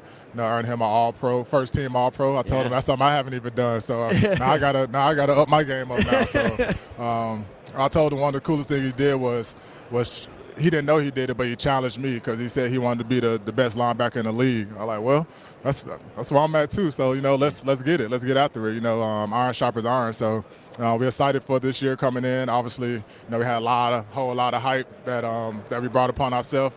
It didn't go the way we wanted to, but, you know, that's life. You know, so all we got to do is get back to work and, you know, try to prove the naysayers wrong. We know you got a lot of tables to get to, so you got to get out of here. Before you go, who do you think has the edge in this one, and who's going to win on Sunday? Who has the edge? Honestly, I think it's 50-50. You know, you look at both sides at each position, you know, all the matchups are great. You want to say one team wants it for revenge, but the other team wants it to prove that they have a great dynasty. So when you put revenge and dynasty together, I think it's the same thing. So I think it's going to come down to turnovers, as it always does, and which offensive line and defensive line controls the game. CJ Mosley, really appreciate it. Also, Chunky Sacks Hunger. Chunky Sacks Hunger. I actually do love the spicy chicken noodles. So everyone, get you some chunky, spicy chicken noodle. Pretty good. Hey, appreciate you, man. Appreciate y'all. Yeah, good luck next year. Take it easy. Thank you. Yeah. CJ Mosley. I mean, we're just getting everybody coming through here. Getting everybody. Linebacker Central right now. Yeah. LBU. Yeah. I always liked Chunky Soup. I didn't know they were going to get me so many great interviews, though. Seriously, I actually do have a lot of those. I'm a massive fan of those. Yeah. But they don't give us any break between these, you know? No, we don't. I may have died, but that's okay. No, put that down for a second because we might be having another beverage coming in. And again, we want to make sure we promote what they're rocking. You know how this goes. Yeah, it's tough. It's tough. No, this is Frito-Lay and PepsiCo Foundation. How you doing? Good. How are you? Patrick Allen. Nice to meet you. Sterling. Love the outfits. Thank you. Sterling. Look at you guys all fancy over here. You guys I look like the schlub here in the middle. Everyone's got suits on. We're used to it. We try. So who are you guys working with? Taste of the NFL, which is the largest fundraising mechanism of Super Bowl week, an NFL-sanctioned event produced by Gen Youth. And the idea is to raise funds to statistically and categorically eliminate student hunger in America. Yeah, we were talking to some folks that were representing Gen Youth yesterday. It sounds like a really important program. Well, it's amazing. I mean, if there's anything more important than feeding hungry kids, if anyone out there is for keeping kids hungry, please let me know, because I'd like to make an appointment with them sometime and talk to them about it. Yeah. And we have the dollars to do it. We have the distribution system, the mechanisms to do it. It costs a rounding error, $17 billion a year is what it would cost, and the federal government isn't doing anything about it. And by the way, that's been the case for 40 years. Yeah. So, public-private partnerships, NGOs, great sponsors like, Quaker and Frito-Lay and PepsiCo Foundation are helping us do that. And the help of amazing current players, vets, Hall of Famers. We're going to have as many players as are going to be playing in the game on Sunday over at the Keep Memory Alive Center, along with 40 chefs, and it's going to be an extremely... Miss America's going to be there. Oh, okay. Wow. Silent. Oh, cool. Look at it. Go, wow. Oh, no, come on. Silent, did you see that? Did you see that reaction? It might be the stash. It's the stash right here. Yeah. We're going linebacker to linebacker right here. I love asking linebackers because I think it's such a unique position, so versatile. You have to do so many different things. What's the hardest part about playing linebacker, and what's something that you truthfully enjoy playing linebacker? Well, to be able to play linebacker, you have to have that quick read and reaction skills. You're right there in the mix of everything. The safety's got a little bit more time to read the pass. The defensive linemen, they don't have to play the pass. Yeah. They just have to play the run and rush a quarterback. So as a linebacker, you're right there, and it's happening so quick, and you're a key component of the defense. If the linebackers don't play well, the defense normally doesn't. So that's one of the intricacies of the position that I really like and admire. And I was able to excel in the position because I was fast, I was strong. I actually ran a 4.42. Oh my goodness, Lord! It's come from Jamaica. Look at those shoulders. Well. It's terrifying. That was like 40 pounds ago. Believe it or not, I'm like almost 280. I'm ashamed to say it, but I was 240 when I played. And coming out of college, I ran that at 234 pounds. I went to Syracuse University. I was fortunate to be that hybrid linebacker that had the strength, speed, that can be able to cover wide receivers and still be able to play the run. You look like a pretty trim 280. I'll just say that. I look like a deflated beach ball over here. So during your time in the NFL, you played for 3 teams. You played Miami, Houston, Oakland. What was the hardest opposing stadium that you had to play in? The hardest stadium I had to play in, let me think about that. Because normally, as a defense, when you go on the road, you don't have to deal with the noise, right? Yeah. Because the opposing team wants it to be quiet so the offense could really call the plays and hear what they're doing. Sure. Right? But I didn't like playing in Oakland, that's for sure. So the Las Vegas Raiders now, they have a really nice locker room. So that's I don't know what the travel team locker room look, but I think it's nicer than it was in Oakland. Yeah. You're sitting there going, maybe I need to suit up and play edge now. It's kind of like, I think they wanted to punish the opposing team when they came into the the stadium, made them be miserable before the game. Yeah. So I didn't like that. But normally playing out there, it's not really. Because the crowd is normally quiet. The hostile part happened when the offense go on the field. Yeah. Andrew, for you, on your travels, I know you've eaten a lot of bizarre food, right? Been eating a lot of weird food out there. What's the one that looked the most awful from the outside, but actually tasted good? Deep-fried little baby ducklings and chicks sold on the side of the road in rural Philippines, Vietnam, Laos, Cambodia, 6 or 7 to a bag, eviscerated, marinated, deep-fried, and served with a little bit of sweet fish sauce, chilies, mint, cilantro on there. I crave it. I seek it out when I'm over in that part of the world. You just hold on to the beak and eat the whole thing, and they are, if you ate one right now, it would curl your toes. Those have been on my training table for years. I just want to say it's killing my toes thinking about it. That is. No, they're delicious. I'm an adventurous eater, though. I couldn't do it, man. I'm soft. Sure, you could. It looks like a little piece of fried chicken, and they're little baby ducks and geese and chicken. They're just fantastic. I had a pig face in a restaurant in Cleveland once for brunch.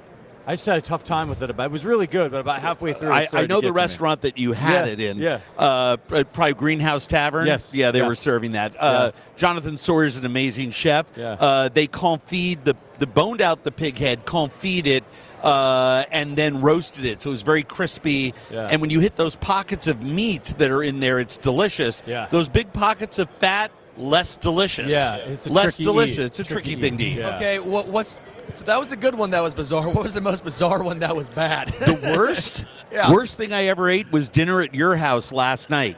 Man, I didn't know pork chops could be abused in the way that you did. I like them crispy. Yeah, well, it's fine. like it was a little go with the overcooked. fattier cut. Now, why would I say that to you? You're such a nice young man. No, I mean, the weirdest stuff is always the fermented, rotted, horrific thing that's buried in a jar or at the edge of the ocean and someone made. But, one man's weird is another man's wonderful. And when I started to eat these things and I realized someone's grandmother made it, and then I started to realize, well, I had it on this island. It wasn't that good, but a year later, I had it over here, and it was delicious. And I realized, oh, my God, it is just like pork chops. You can either cook it the right way or cook it the wrong way. Yeah. Right? I mean, it just depends who's doing the cooking. Yeah. So I brought my wife along with me. She's 6 months pregnant, so we're kind of treating this as our little bit of a baby moon. I got some free time later this weekend with her. She's a big foodie.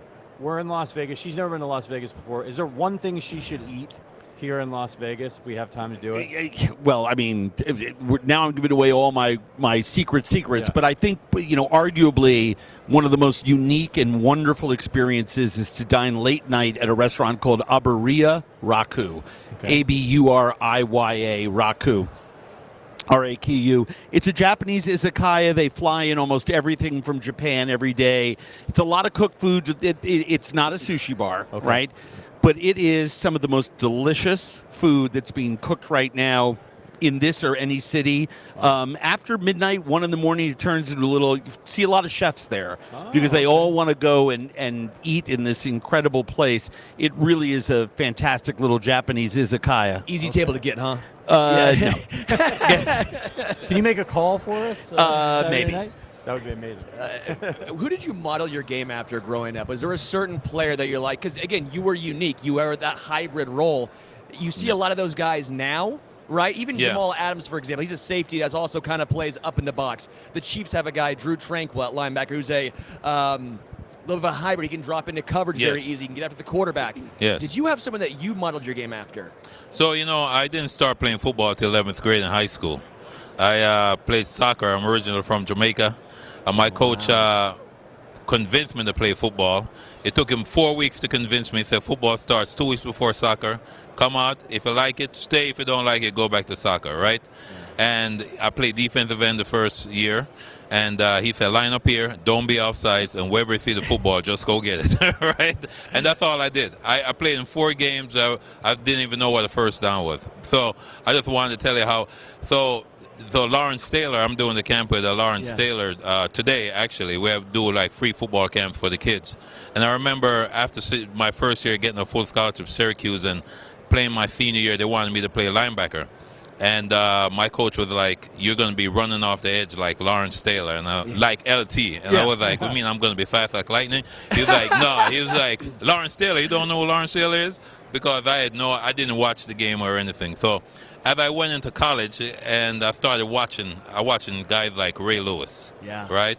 Because he was fast. He ran around and he made a lot of plays. Kind of like, I'd be like, I can do that, right? So I used to watch him play. I watched guys like Derrick Brooks, Hardy Nicholson, those guys. And so as I got more into playing football and learning about the game, those are the players that I like watching. Junior Seau, I played with Junior Seau and Zach Thomas. I used to have 2 great mentors at linebacker when I played in Miami. So the journey kept on, continued to develop. And I had a great linebacker coach Johnny Hollins, who is in the Super Bowl now. He's the linebacker coach for the San Francisco 49ers. He was my coach in Houston. He coached me and D'Amico. So over there. I think we know who you're rooting for then. Not only the Oakland and the Raiders, but you're like, yeah, man. No, you always got to go with, I've a relationship there with my coach. Also, Kyle Shanahan, he was the quarterback coach in Houston when I was over there. So, and can't take him away from the Chiefs. Mahomes, he's like what you call him, like a Michael Jordan when it comes to playoff time. He just kicks it up another notch. And Kelsey, man, this guy, I don't know how they leave that guy open. I'm like, have they been watching the film all year? I mean, this guy is like, what are you doing? Wide open. To know that we're scratching our heads the same way you're scratching your head. Yeah. It's amazing. It's like, just put a man on him like glue. Right. Andrew, do you have a sports background?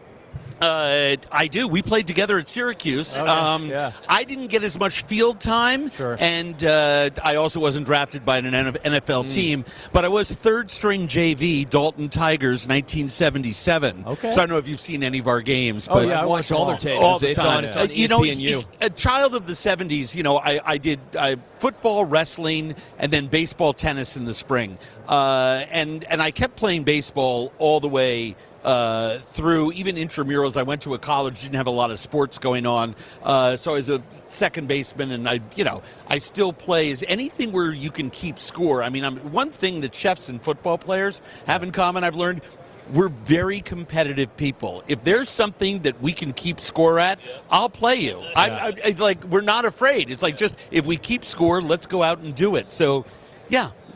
Fantastic. Well, we know you guys got a lot of tables to get to. We appreciate you stopping by. It's been a pleasure. Thanks, and give me a call about that reservation. Hey, thanks, man. Appreciate it. Thank you. Thank you very much. Take care. Andrew Zimmern. I hope you at least like Kansas City barbecue, though. You do? Okay, good. Good. San Francisco seafood. Okay, yes, fair. There we go. That's there fair. we go. I was getting a little nervous, the ducklings. I don't know if it's a man who can eat some burn ends, but he can do it all. Should we start a food podcast? No, because I would not eat half of the things. Richard, you want to do me a favor? It's great talk radio when I ask for something off air. Can I get a water? Hi, guys. Hey, how's it going, Patrick? How you doing? Nice to meet you, Ryan.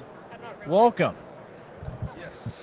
So what brings you to the Super Bowl? Oh, my first experience. Never been able to experience it. And I was like, why not? I can finally do that. I'm retired from my own career, so... Right, yeah. Football to football, huh? Football to football. Do you ever get upset? Maybe not, but when Americans call football soccer and then football. Because I have to imagine, because 99% of the world's like, yes, that's wrong. Yes. I don't think upset is the right word, but I do sometimes feel like why do Americans want to be different? Like, why don't they accept that it's football globally recognized? But and at the same time also I wondered who decided to call American football, because I feel like, is it not mostly played with the hands? It is mostly right? So to me it was like, I don't know. Yeah. You played in 2 World Cups, so that's a worldwide massive event. Similar to what's kind of going on here at the Super Bowl. What's that pressure like? Yeah, it's I would say it's a total different pressure than normal league games. The world is watching. Your country is watching. If you are part of the World Cup, you know that you have been picked to be the best. You've been selected as the best player of your country, and trust me, they can select a lot of players. And if you are one of those fortunate who is picked, there's pressure. People are watching. People are judging. Did he deserve to be there, or did they have to give it to someone who wasn't selected? So it's a different pressure. Going from obviously the Netherlands national team, you also play for some bigger places like Ajax, Liverpool. What is it as far as the difference between the highest level for your country versus now you're playing for your club? I would say the main difference is you don't spend a lot of time with the players of the national team. So you come together for 2 weeks, and in those 2 weeks you play, for example, 2 important games like World Cup qualifiers. So the thing is often for coaches, and that's very difficult, to try and get a game plan in order and try to get the best out of those players. Now sometimes they deal with injuries, sometimes they deal with stress, And it's not always easy for the coach of the national team to get all the players fit and in form and in shape, ready for a World Cup game or a World Cup qualifier. And with your normal team, you're with each other every day. You can train, you have way more players to pick from. And I think that's the main difference. I'm pretty sure I watched you in the 2010 World Cup. I had a good buddy in New York City who was from Holland and took us to the bar, and so we were playing. Is the cheer, do I remember it right? Do they say Hup, Holland, Hup? Is that it? Yes. Okay. Yeah, we were rooting for you guys. Right. That was a good. How was that 2010 run for you? Man, it was a great experience. It was, of course, in South Africa. I remember the first game when I forgot what it's called, but the whole crowd had like these horns. Those horns. Not kazoos. No. Vuvuzelas. Yes. So, it was very difficult for the coach to communicate with the players or for the players to communicate with each other. That was something that we had to get used to in the beginning. But overall experience, I mean, we knocked out Brazil, the big Brazil at that time, with great players. And we were lucky enough to reach the final, but not lucky enough to win it. Okay. Little history thing here. I have to know, because now I'm actually talking to someone who was born in the Netherlands, so now I can ask, why is it Holland, Netherlands, and Dutch? Why the three? Well, I mean, I don't know why they say the Netherlands or Holland. I have to double check that. But Dutch is more as in what you are. So I'm Dutch as in I'm American. Okay. I speak Dutch. Yeah. Right? So I don't say I speak Netherlands, no. Yeah, sure. Right? So Dutch is basically the form of saying, to identify yourself. And the country, it's called the Netherlands, or people call it Holland. I don't know. Now, you played for a lot of different clubs in your career. You spent some time at Liverpool. That's a team that I support. Started getting more into European soccer, football, back in 2015. What was it like standing at Anfield for the first time and hearing that crowd sing "You'll Never Walk Alone"? Incredible.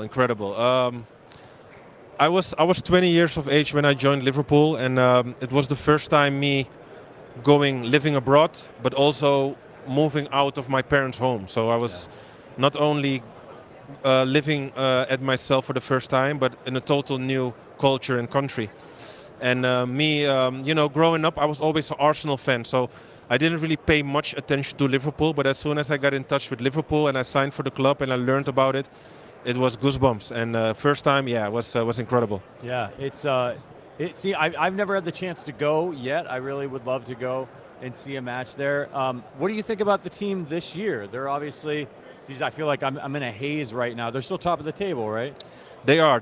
And of course, as a Liverpool supporter, we got some sad news with Jurgen Klopp leaving, unfortunately. But hopefully that gives the team way more motivation to try and win it, not only for the coach, but for the fans who are also had to cope with this disappointing news.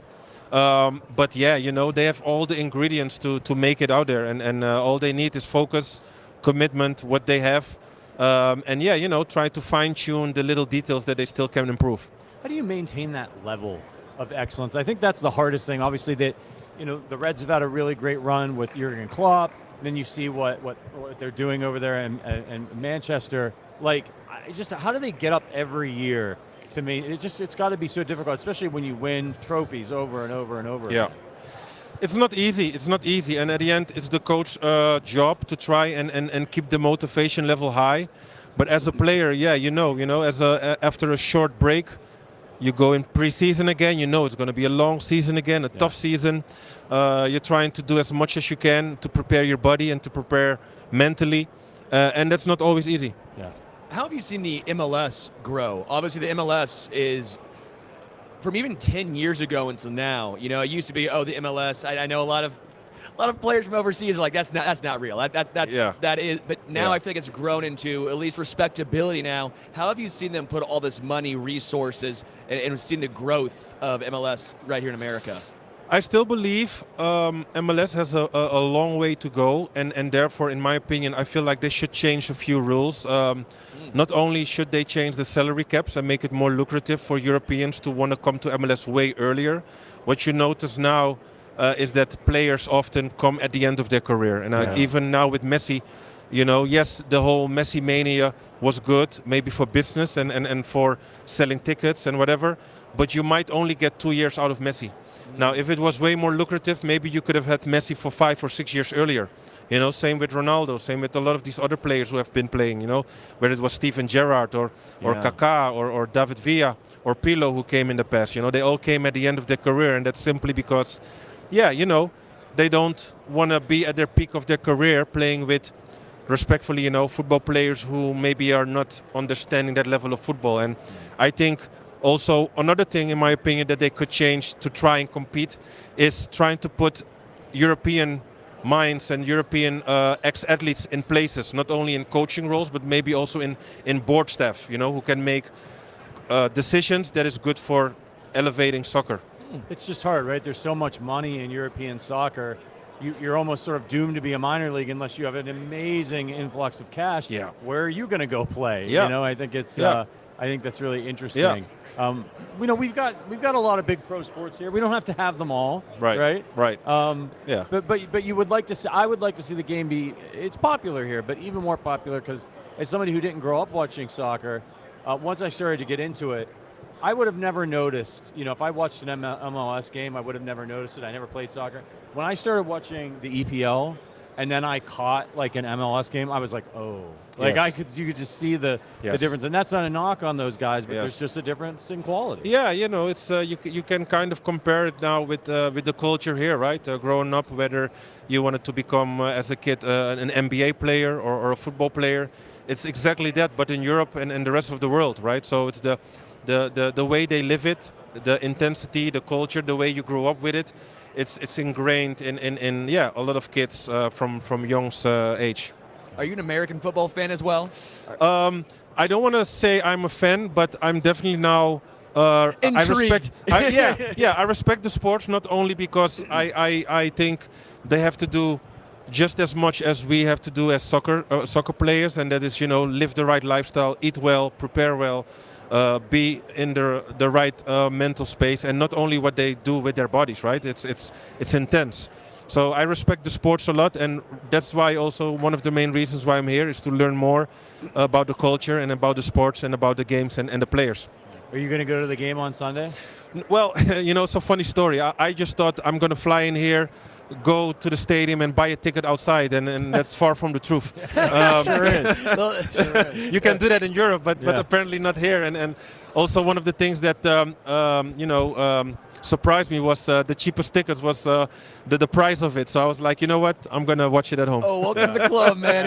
It is a unique thing here. I mean, it is. I didn't brought my savings to America to watch this game. Didn't bring a piggy bank with you. Right. Yeah.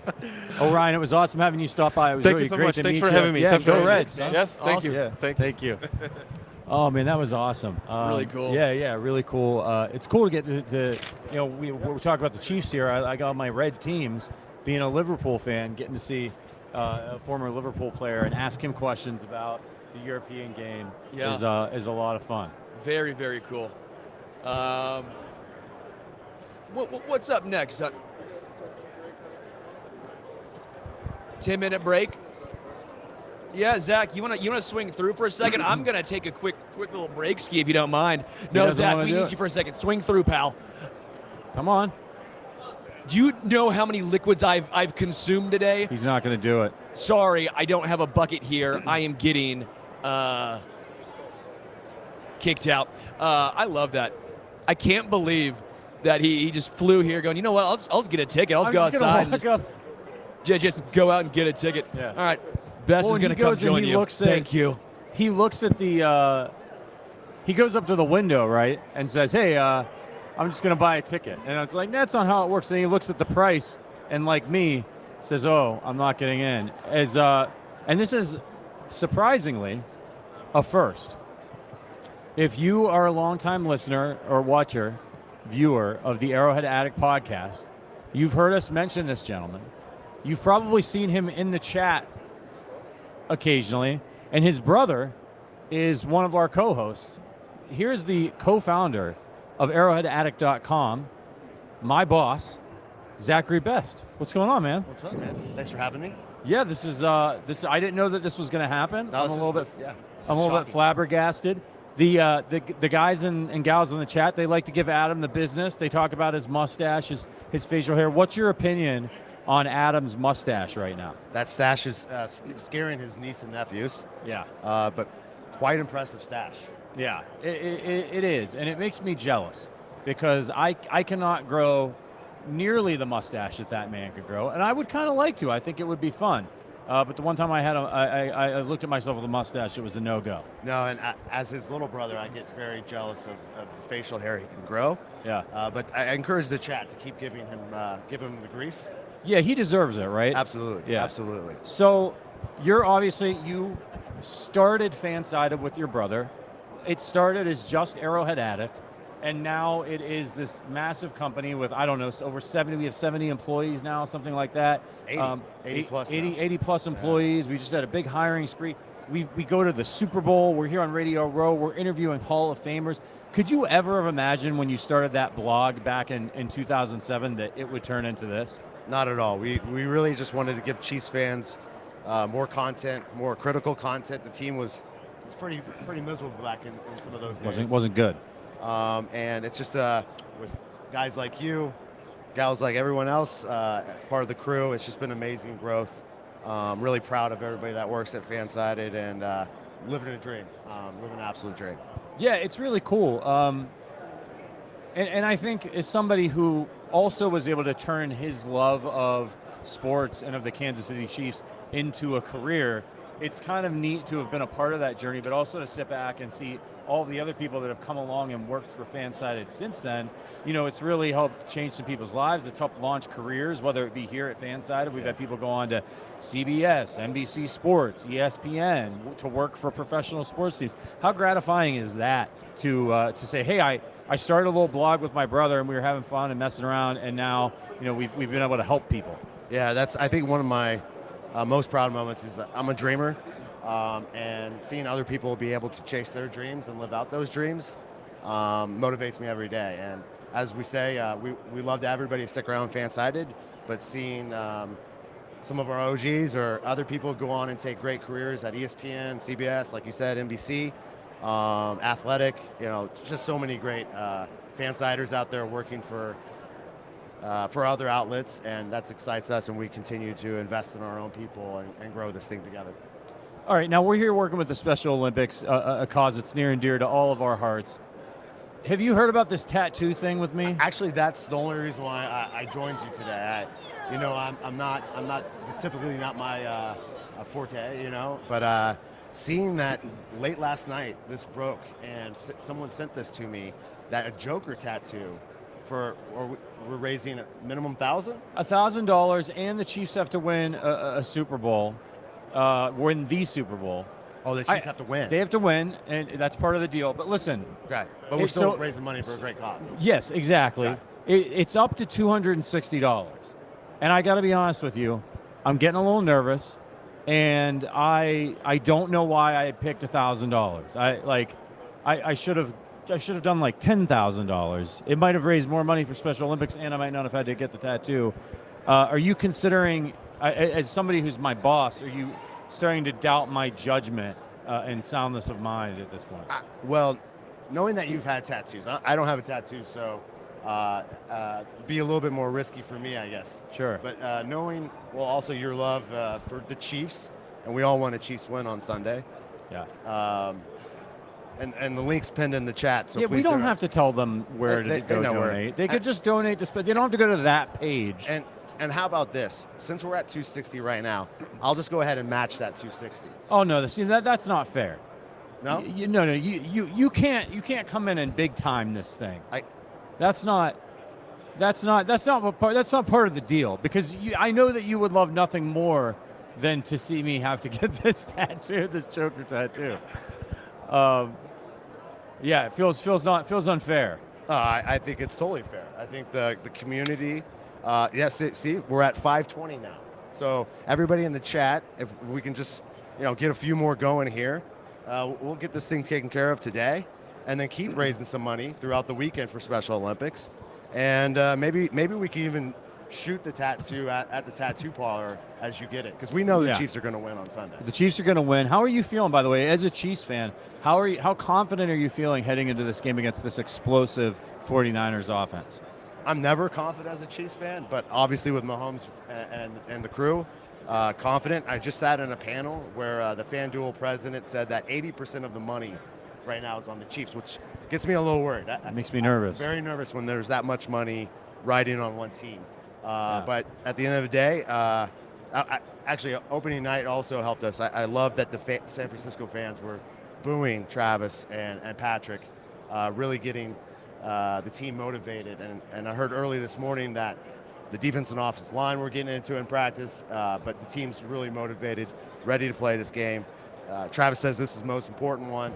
So I still like the Chiefs, but no doubt they're playing the other best team in the NFL, and just hope for a good game. But I'd like a little, maybe, give us a little bit of lead early so we don't have to sweat the whole game. Yeah, there's some people out there that think that the Chiefs are going to run away with this one. Our own Matt Connor had me ready to run through a wall the other day when he was talking about why he thinks the Chiefs are going to win.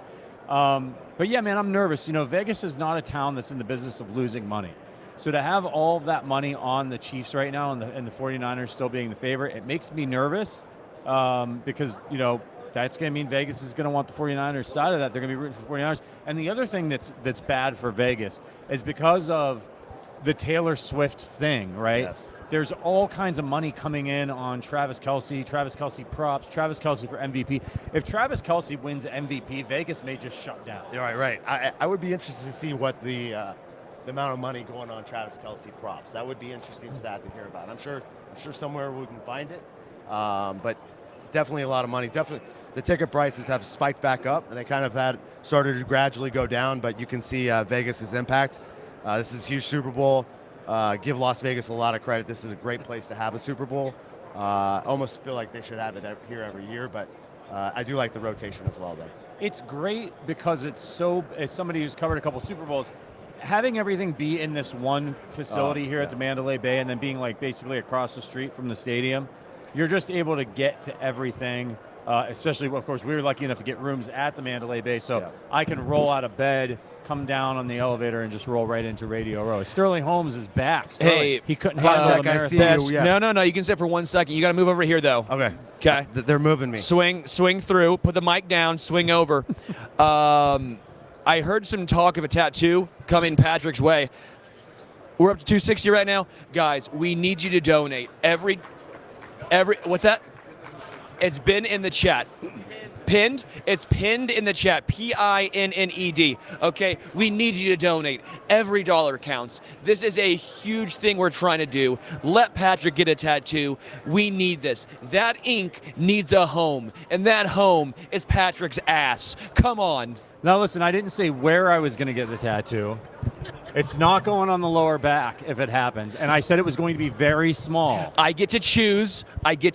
These are the rules that I have just come up with, okay? This is going to happen. You guys are doing me dirty. It's up to it's gone up since we've been sitting here talking about it. Thank you. Thank you. Every dollar counts. Every dollar counts. We need your support. For just a donation of $5, that ink will find a home. Are we going to start playing Sarah McLachlan?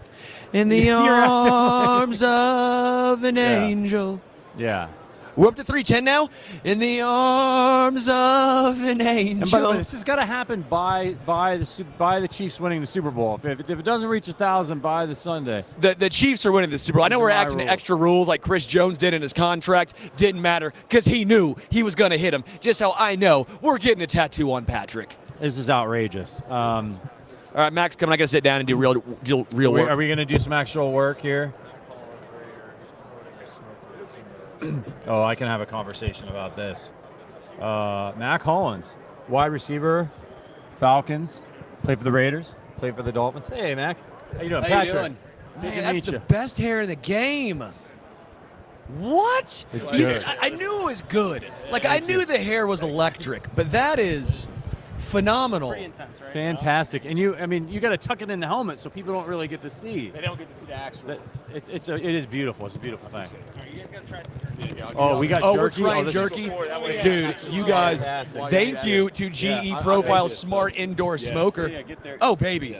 Oh, so baby. I'm a big smoker guy. I we got a don't have an conversation. indoor smoker. We got the and conversation. and I've been struggling because Oh. I live in Chicago. Yep. It's friggin' cold now. Oh, yeah. Like I was trying to make a pork shoulder for the AFC Championship Yeah. game, and it was like negative 11 degrees out there. I couldn't even keep my pit up to temperature. Yeah. So I need to get one of these. Is what you're telling me. Yeah, like this is literally the reason that it was made. Oh So my GE God. Profile Smart Indoor Smoker. Wait. Okay. You can fit a whole shoulder inside of it. Sits on the counter, no smoke. I made this out of some Top Round. You made this? Made this out of some Top Round. Throw it in the Matt, smoker. we're hanging out, pal. I'm telling Great you. hair. Making You us got the food. smoker. Radio. Oh, man. 4 or 5 hours. Control it on the app. You can literally go wherever. Because that's the main problem. The weather and smelling like smoke are the two worst things. How does it work without like giving you carbon monoxide poisoning? Yeah. So there's a filter within it. Uh-huh. A catalytic filter maybe. Sciencey stuff. Yeah, science stuff. That's able to filter out all the smoke though. And you literally there's a button, clear smoke, takes about 5 minutes. You open it because you can open it like midway. Yeah. And it'll all the smoke will be gone. It's pretty incredible. My fiance is about to be so mad at me when I come home. I'm going to fly home. Where's your clothes? Don't need them. I got the GE. I got the GE $300 off at Best Buy right now too. It's like you got it for a discount. Oh, man, you're basically stealing at this point. Yeah. You're stealing at this point. Yeah, because we cover the Chiefs here. Yep. And so, that's big time barbecue country. Big time barbecue. People listening to this podcast aren't messing around when Yeah. it comes to barbecue. Yeah. Do you find it works just as well as an outdoor smoker? Flavor's just as good? Exact same. You put pellets in. You can put the same flavor of pellets you want. Significantly less. You only need like 2 cups for entire. You can put 14-pound brisket in there. This is really good. Tastes the exact same. Do you just rock around? I know you go barefoot pregame, right? Are you barefoot now? We don't put shoes on Do you not rock shoes at all? unless it's forced. Wait. They're unnecessary. Now I got to look at you during the game, and all of a sudden it's shoeless Joe Jackson out there. I'm telling you, if they let me. What's with the shoeless stuff? I've been like completely shoeless for 2 years. Outside of the airports or bathrooms or like times when I have to wear Do it. you walk the strip barefoot? Yeah. No. New York City, Las Vegas, Miami, it doesn't matter. They're all the same to me. What are the bottom of your feet like? If you build up calluses, like They're not bad. They're because the only time I really run is on grass. Sure. Like I run barefoot on grass. Sure. If you start running through the woods and stuff, yeah, they'll start getting cut open, and like then you callus it. There's part of it that are very calloused. Yeah. How'd this start? So when I was in Philly, I got hurt and like wasn't coming back from injury, and I was like, "What is going on?" Ended up finding these guys from Australia. Like I was on YouTube. Of course, it's Australia. Yeah, I'm on YouTube looking at videos and team meetings and stuff because I'm like still not healthy and like I'm watching them on mute. So I ended up finding them, and I'm like, maybe that'll work. They did body work stuff, but they also do like breathing and cold plunges and barefoot work. All their stuff is barefoot. So ended up flying them out to Philly, and they worked on me. This was 7 years ago. And then every year since then, we've like done stuff and worked together, and now they're my main trainers. what's the thinking behind it? Like, what is it? I've heard stuff about like being connected to the earth. Yeah, so there's the grounding aspect, which is like the release of negative ions from your body into the earth, so you're not so charged up. Yeah. But then from a strength aspect, I try to relate it to like a tree. If you have a big tree with weak roots and the wind comes, it'll easily knock over. Right. But if you have strong root system, then the tree will withstand much more. So your legs are now the trunk. And people skip the feet, and they're like, why is my ankle messed up? Why is my knee so messed up? Well, because you had no strength in your feet. They were making fun of me. We got here Sunday night. Yeah. Never been to Vegas. I walked the strip in brand new shoes. My feet are, they're bloody, man. It looks like it's an MMA fight down there. Yeah, and they lost, right? They lost. But if I would have gone that, I think I should have done it. They were laughing like, just take your shoes off. I'm like, no, I'm not doing it. Mack would have told me to do it, and it would have worked. Sure. What have the team's response been as far as when you did that? Like, have they been a little bit of pushback? Is there like a contract? Like, okay, void if step on glass. Like, no, it's at this point in my career, word has traveled around enough in Sure. the NFL. They're like, all right, Mack is who he is. Like, Yeah. he's gonna come to work and do what he needs to do, but he's gonna do it in like Do it his way. with no shoes on and like some little tiny shorts and a hoodie, like maybe. Like, Oh, that's kind of like me is around the house. Yeah, The like- tiny shorts and the hoodie. Like you know, whatever gotta you wear have- in the house is basically what I wear Yeah. out. Like, I just wear whatever. So teams are just like, because like I'm gonna work hard, I'm gonna practice hard, I'm gonna play hard. So it doesn't take away from my on the field Sure. stuff. It's just like that's who I am. It's what I have no interest in throwing shoes on. So what do you do if, like, okay, you're here, right? Yep. And the bathrooms here are really clean, actually. The staff's incredible. Yeah. I've noticed that. But that's not always the case in public bathrooms. Yeah. What do you do? Do you carry something along with you? Like, Yeah, so I'll usually have like a pair of socks, or I'll have like these super thin slides that like literally can roll up. Slide 'em on. and I just slide them on and go in the bathroom. Yeah, so. yeah, yeah. I want to say thank you. You helped bring a Super Bowl to Philly, right? I'm glad I could. I lived there. There we I'm go. a Chiefs guy, but I lived there for 3 years. My Yeah. first year there, they you guys won a Super Bowl. You helped me drink a beer on City Hall, so for that I applaud you. There we go. But obviously we're here. What was that like leading up for you into the Super? Because it's such a different experience, Yeah. right? It's Yeah. such a unique experience for a player. I'm assuming 2 weeks, you're still in it. You have this whole media Yeah. circus going on. How do you handle it as a player? Yeah, I mean, I was obviously a rookie, so it was, to me, I'm like, oh, this is just how it kind of It's normal. This is how things roll. You know, I'm like, I might have 7 or 8 of these things by the time sure. I'm done playing. I don't. But yeah, it's funny. I always go back to the interview Alshon did while he was out there, and he's like, "The shit's kind of dumb. Like, I just want to play. Like, we out here doing interviews a week in advance. Like, let's just go play." Yeah. And I really agree with it. It's just like I understand that's part of the game and part of the NFL, whatever. But sometimes you just want to like, I'm doing all this stuff, this publicity stuff. Like, let's go line it up. Yeah. Like, let's practice, line it up, and let's go. But it's on this side of it, when you're not playing it, it's very cool to experience all this and see like how big the NFL is. Because sometimes as players, you don't really realize like how big it is. How much chatter comes in? Like, how much as a player did you hear? Maybe as a rookie, you're not quite as into it when you were a Yeah. rookie, but how much did you hear chatter-wise from all this? Because obviously, Chiefs, we're talking about, Mahomes, he's been there before, he's going to get it done. Kyle Shanahan's never done it before. If you're a 49er, you're saying, CMC's going to run all over you, stuff like that. As a player, how much do you hear that stuff? How much do you listen to it? How much is it used as motivation, or is it blocked out? Like this far into the playoffs and stuff, it's not as big of a thing. Like that Philly year was like, oh, we were the underdogs week 1 in the playoffs. All right, it's the same. Yeah. You're the underdog. Like you can't. The narrative doesn't change much unless something like drastic happens to one of your players or team. But you kind of tuned it out by then. Like the biggest thing is staying normal. Not trying to become a hero on Super Bowl day. Just doing the same stuff you've been doing all year.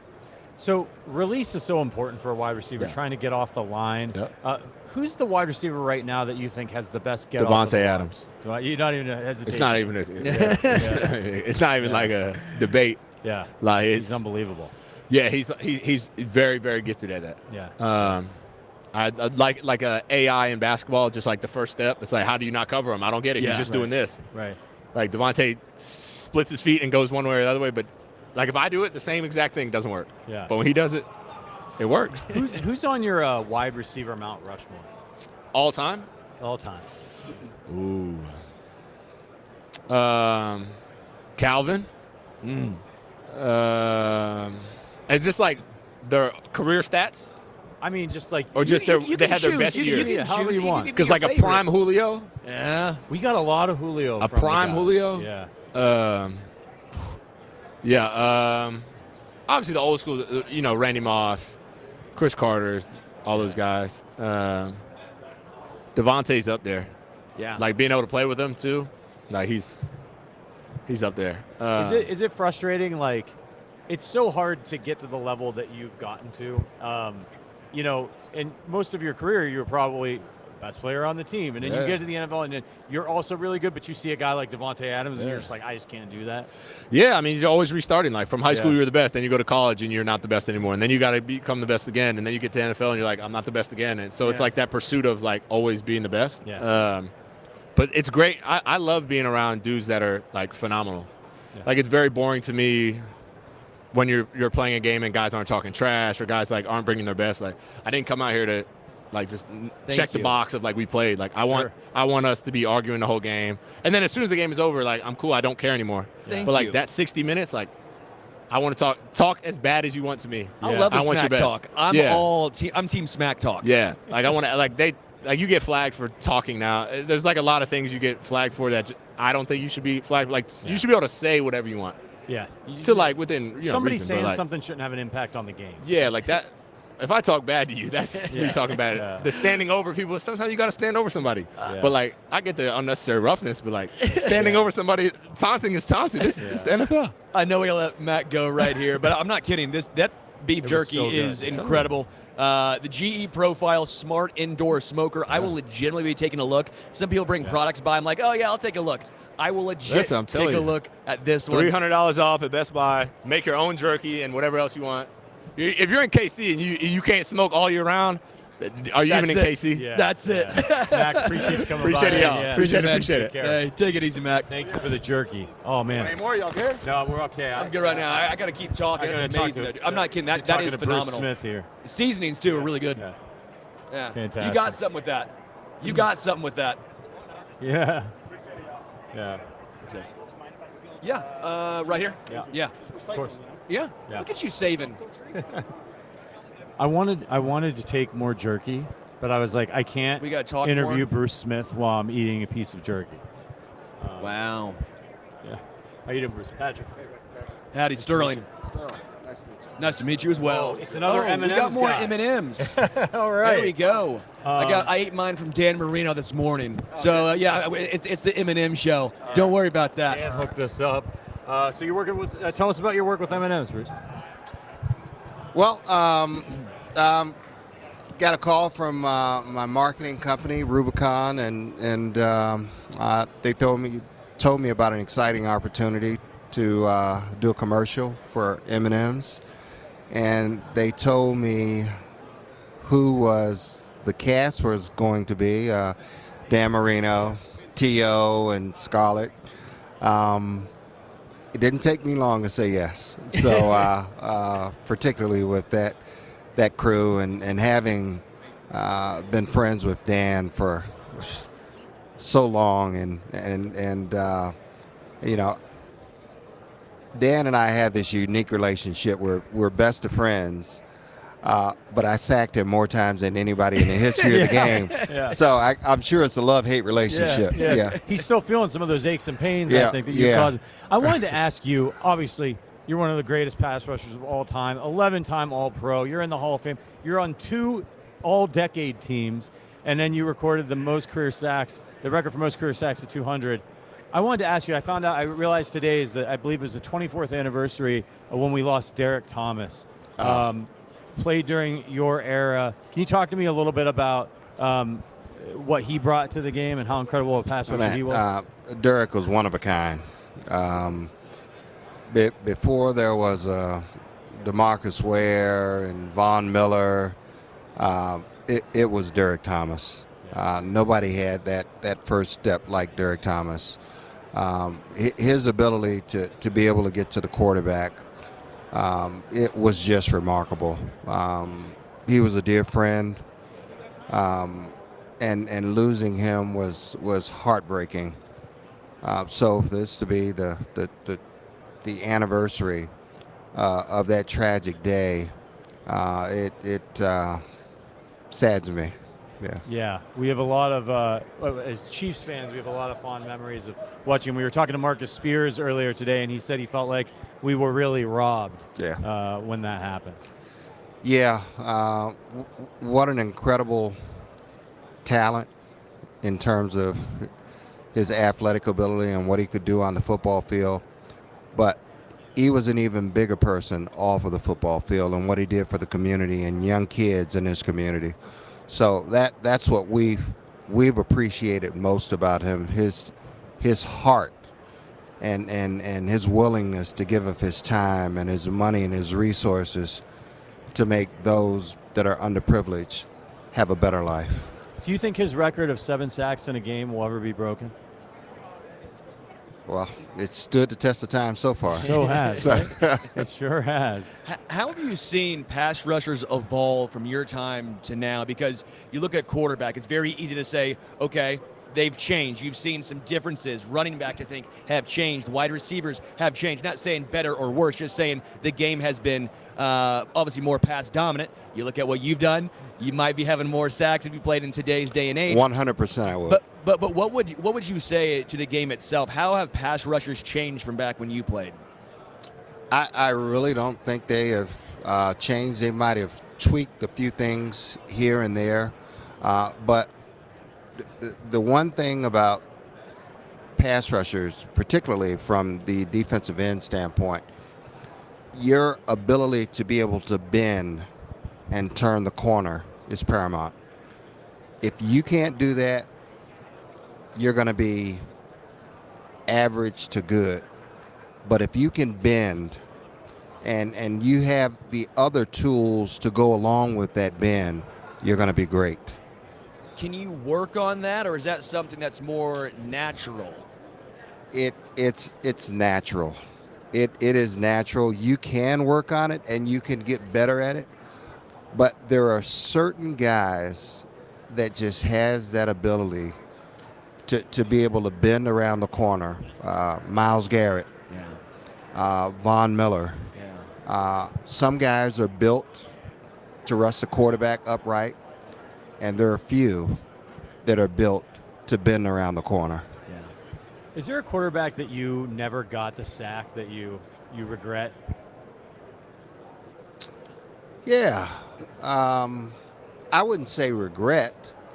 I would just say that first of all, I never played against him. We were supposed to play, but he was injured at the time. But I always wanted to sack my homeboy Michael Vick.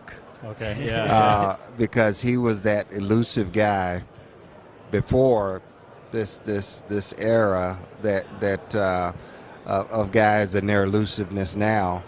But he was that guy, and plus, we're from the same area back at home. So I always wanted to play against him and get a sack and then have a little conversation with him after it was over. How would you bring down a guy like Patrick Mahomes, right? The amount of dropbacks he takes, and then look at the sack numbers he takes, it's crazy. Like, he does not get brought down. He's not the most athletic guy out there, but somehow he makes you miss. Yeah. How would you try and take down a guy like Patrick Mahomes? He just get him on the ground. Don't go for the kill shots unless you're coming from the blind side. Yeah. Concentrate on getting the ball out. He's an extraordinary talent. He's a student of the game. His athletic ability and his athleticism, although he talks about his dad bod quite a bit. But he's just an extraordinary athlete that's a student of the game that has put all of these tools together, and we happen to be in the presence of watching this greatness and this body of work unfold, and it's fascinating to see. Yeah, he's incredibly elusive. And that's the thing about him. He's not like a Lamar, but you get back there. I think it's really smart. Just get him on the ground. Don't try to kill him. Just get him on the ground. Get your hands on him and get him down. Just get him on the ground. Yeah. Don't allow him to duck up under you. Right. Don't allow him to give you that shoulder turn. The little shimmy. Yeah. Just break down and get him on the ground. Who was the hardest guy to tackle during your era to get a sack on? Dan Marino. Who was it? Dan Marino. Dan Marino? Yeah. Quickest release in the NFL. Yeah. At the time. And he felt the pressure. He just got the ball out of his hands with a flicker of his wrist. He could throw the ball 60 yards. Obviously, him being a big man and not very mobile, he knew that was not an asset. But what an asset, the asset that he did have was the fact that he had that quick release, and he would always sidestep just to buy that fraction of a second to get the ball out of his hands. Was there ever a tackle that gave you any issues? I mean, let's be real now. 200 sacks. Yeah. I don't think many gave you issues, but there's ever one guy you're like, how the heck does he have my number? Yeah. Well, there are a few of them that really, and they're all Hall of Famers. Yeah. Obviously, Anthony Munoz. When you start talking about left tackles, and Jonathan Ogden. Yeah. Walter Jones, who's another great one. When you talk about a body of work, and that's what I like to focus on. Yeah. That body of work and that longevity and so forth. Those are the two names that really stick out. Okay, so we got a big game coming up here. You think? You got this Chiefs defense that I feel like was a little bit underrated throughout the course of the year. What do you see when you look at this Chiefs defense? Or do you think they're underrated? I think Spags, and I think Chris Jones. Yeah. I love Chris Jones' game. Yeah, Spags does an excellent job of creating matchups and getting him in situations where he's going to be single blocked in certain situations, and Chris Jones takes advantage of it. He is, between Chris Jones, T.J. Watt, Myles Garrett, those are the top three guys in the league, and there are some others. But you talk about Bosa.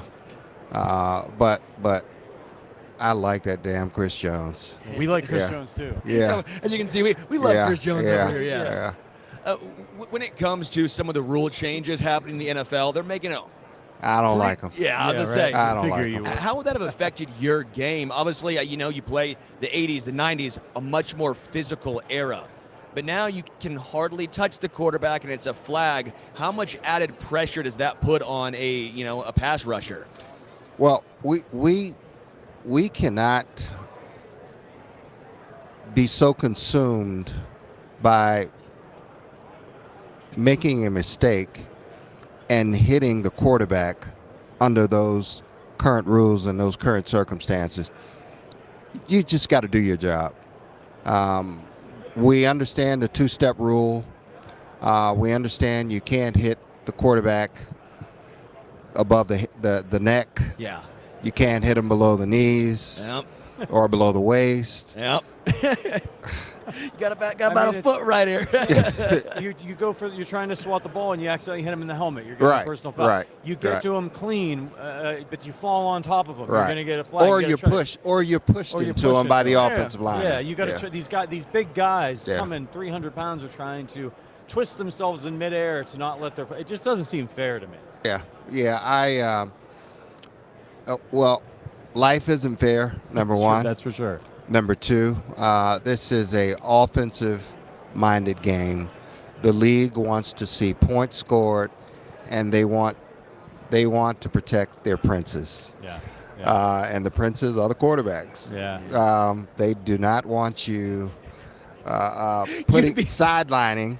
They do not want you sidelining their bread and butter, because people go to games because they want to see the quarterback throw the ball.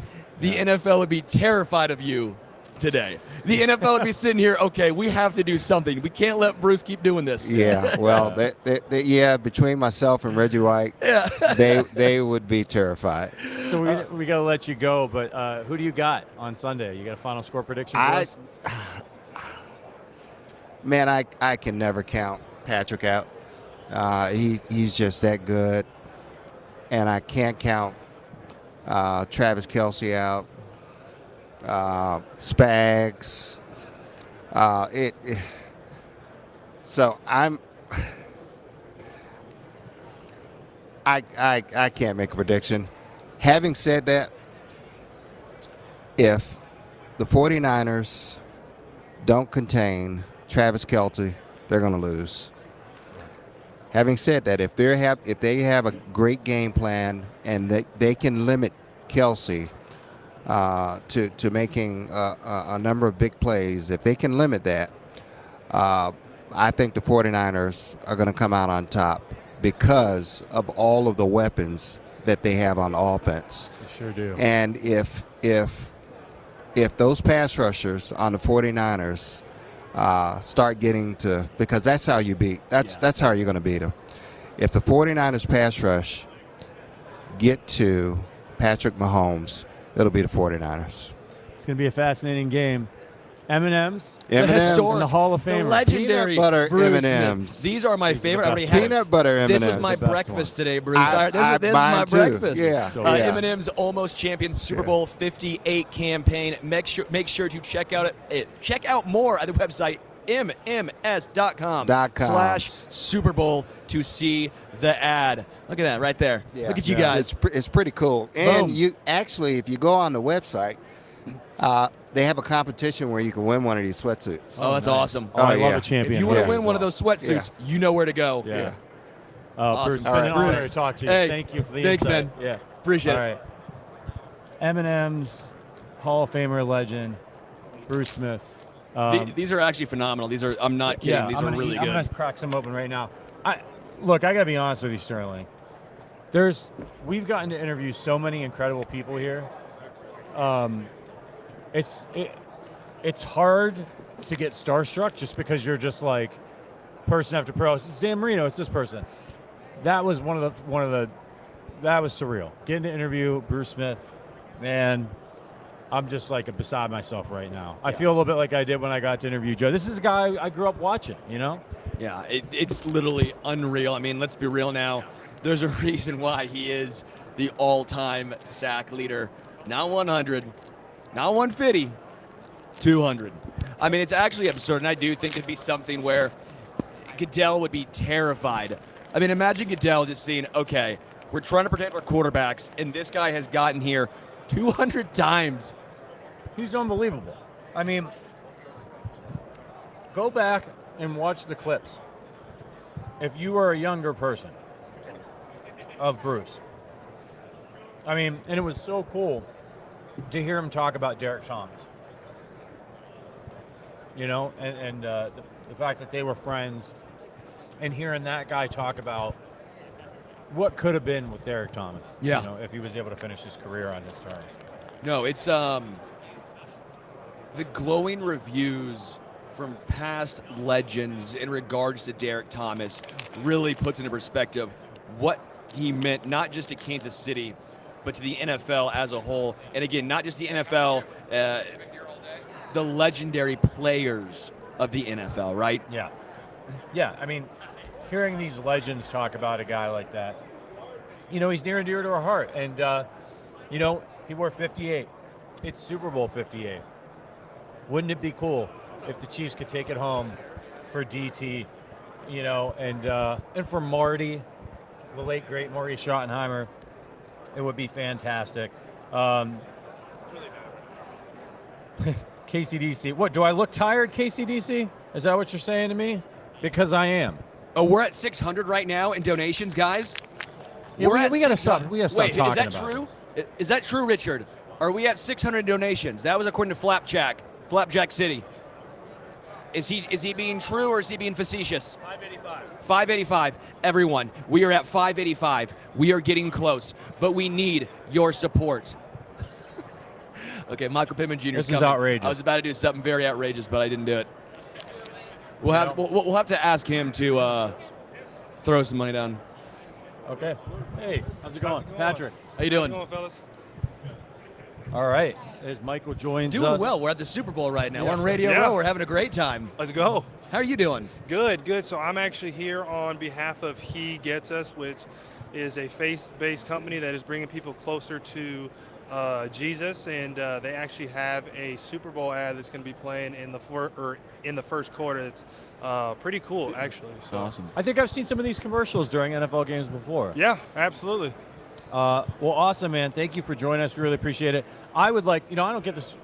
I know you hear this kind of crap all the time, but I don't ever get the opportunity to do it.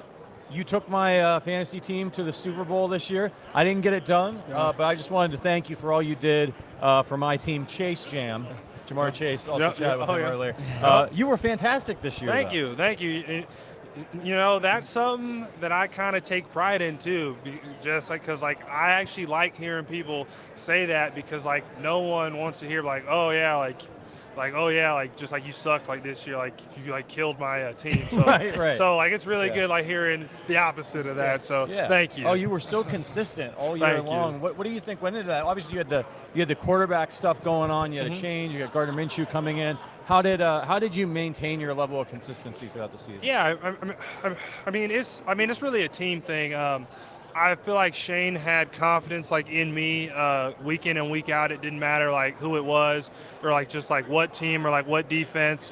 He always was trying to get me the ball, and then Gardner too, like just like trusting me, and really I think just those two things is what led to me being able to put up consistent numbers. You took a really scary hit Yeah. there late in the season. Really, really scary. How are you doing?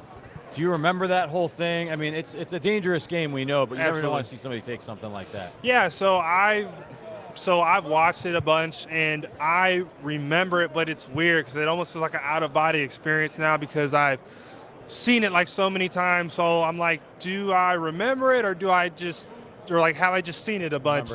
But I can walk you through it. So I had a crossing route and I remember running and I'm like, I'm about to be wide open. And I see the pass and it's kind of out in front of me. So like I dive and I caught it, right? So like I'm thinking, hey, like I'm about to land and get up. And then all of a sudden I wake up and like there's people looking down at me and I'm like, what just happened? And everybody is trying to get me to like stay down, and like I'm like no, like how am I getting up right now?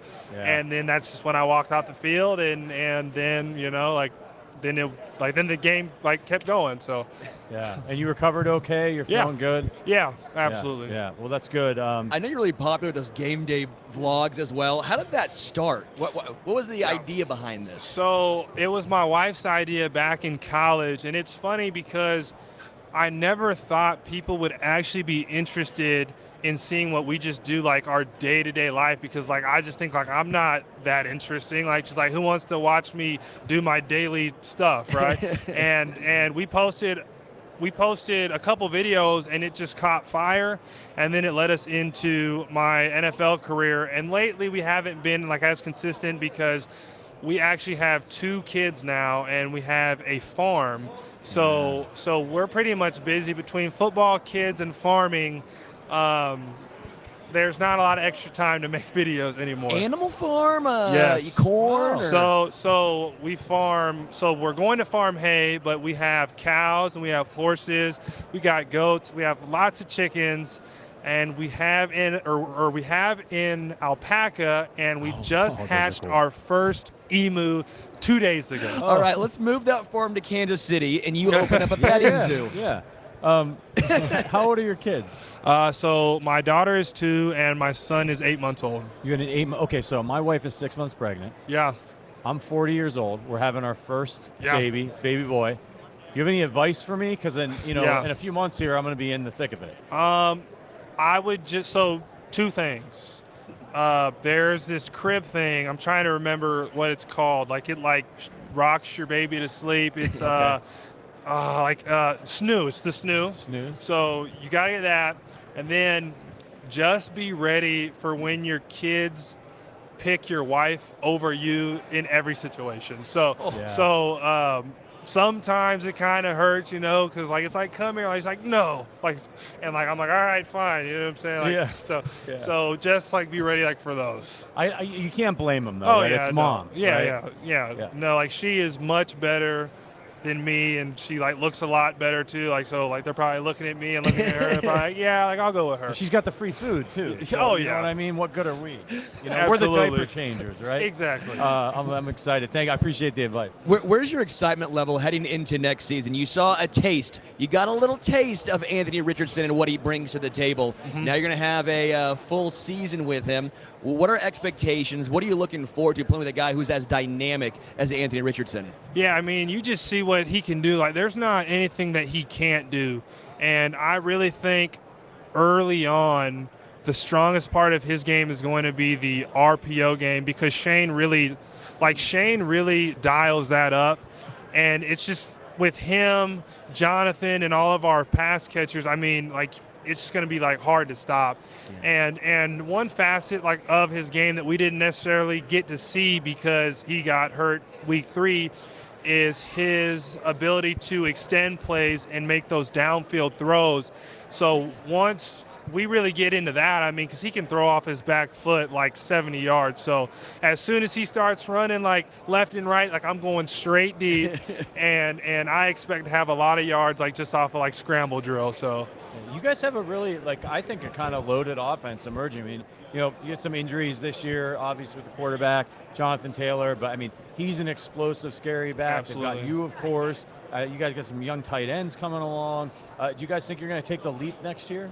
Yeah, I mean, you saw flashes this year. It's just, and even in that last game, now we didn't execute it, but that play was there, and that could have led to anything. I thought it was a great call, and we just got to execute it better. You know, like there's things that both sides could do. Like I was setting like that pick, like maybe I could have set like just like a better pick, but actually I wasn't setting a pick. No, it was not a pick. So that was actually a route, but as a clean route. yeah. So yeah, like you see flashes, and I think when Anthony gets a full season, like you'll really see like our offense bloom. What makes Shane Steichen such a good play caller in your eyes? He's just so creative with all of his motions and all of his plays and just different looks to get at the same play. So like we're not overly complicated to where we have a million plays, but we have so many different looks that like defenses can't really predict it. And just his like creativity and using players to their strengths. You've seen that like just like with Alec Pierce Alec is really good at going deep. Like just like he's a really talented deep ball catcher. And then like you see Josh who really works that inside, like just like those juke routes. And like just like being able to put players like in position to be successful is really what he does well. I know you've gone against the Kansas City Chiefs one time in your career. Yep. You've actually had a pretty good game. Eight catches, 9 targets, 72 yards.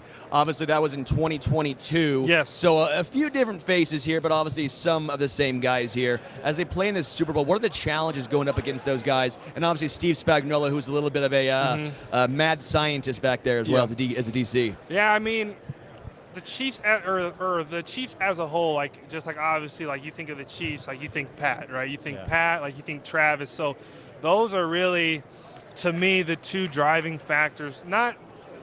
Maybe not like of their team, but like of their offense, like for sure. So and like their defense is good. Like just like they got like a bunch of like great players too. Like their like D line is great. Like they got cornerbacks.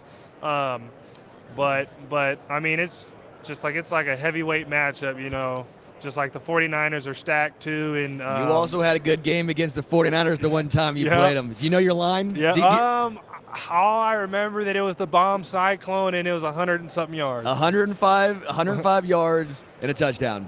Oh yeah. So who do you think has the edge in this one? You mentioned it's a heavyweight fight.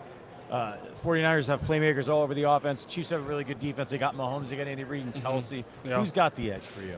I really hate doing this, but I think the 49ers have the edge. But it's so hard to bet against Pat.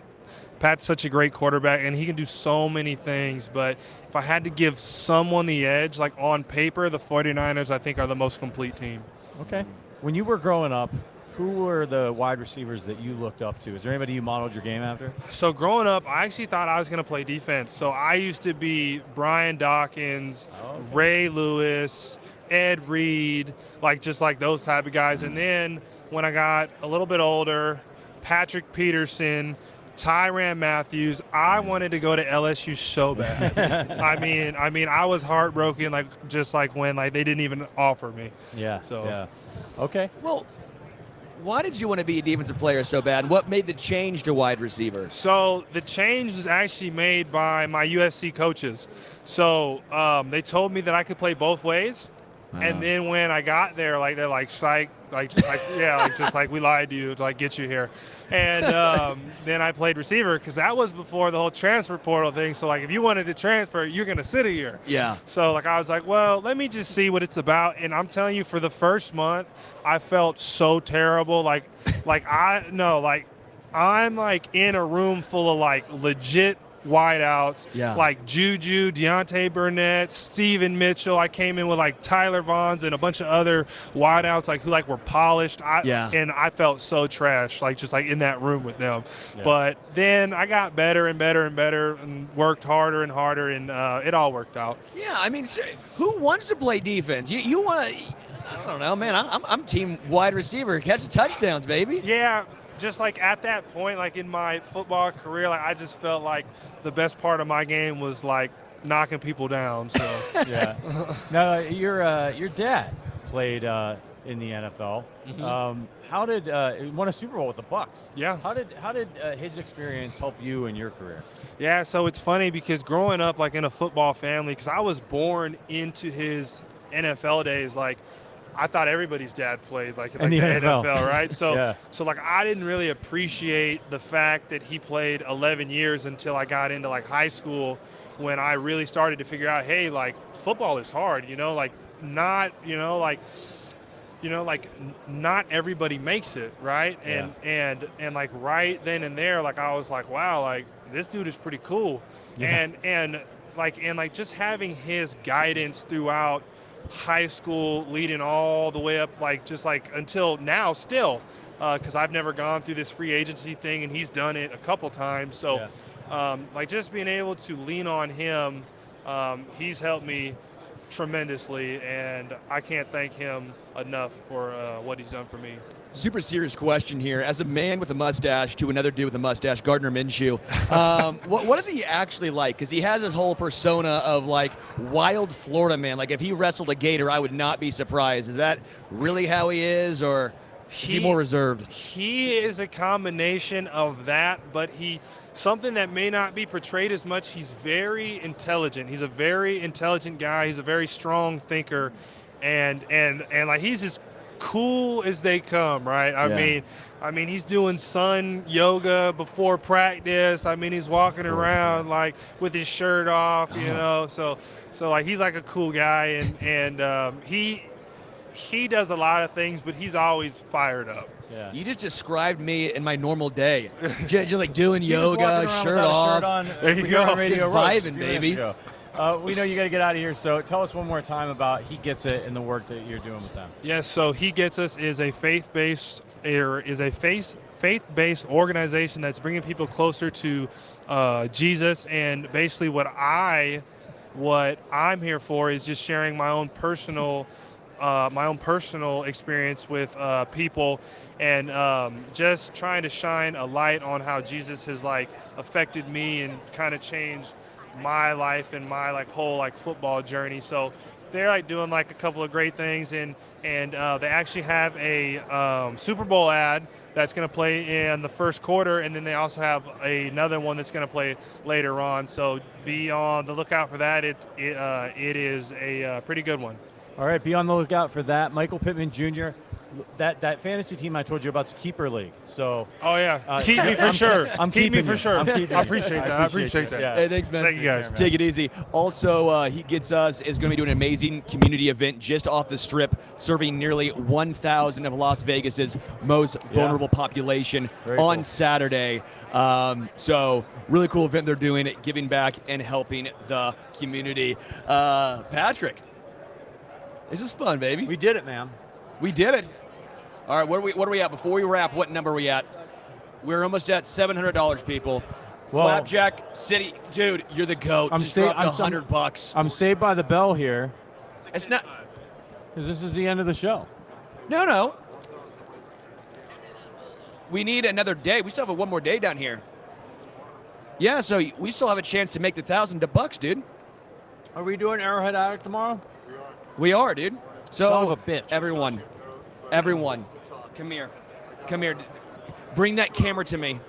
Bring the camera to me. I can't get any closer. Pretend I'm singing Sarah McLachlan behind you in the arms of an angel. Every single dollar counts. All we need is your support, and Patrick will get a tattoo. That's all we need. Don't do it. It's all in the arms of an angel. Now, I can't promise you we'll give you like a T-shirt or anything like that. It was a flippant remark. But it'll be a great tattoo, and you'll get to deprived. see it. I wasn't thinking Thank things you for through. your support. Thank you. We're at 685 now. Thank you. Thank you, Flapjack City. That was awesome. You gave $100. Again, we'll be doing a little Arrowhead Addict get-together if you are here in Vegas. We're at 5 o'clock in the Mandalay Bay lobby. So we'll see you guys there. Anyone who is in Vegas, well, stop by, say hi. We'll have a little bit of fun. Until next time, we are out. Go Chiefs.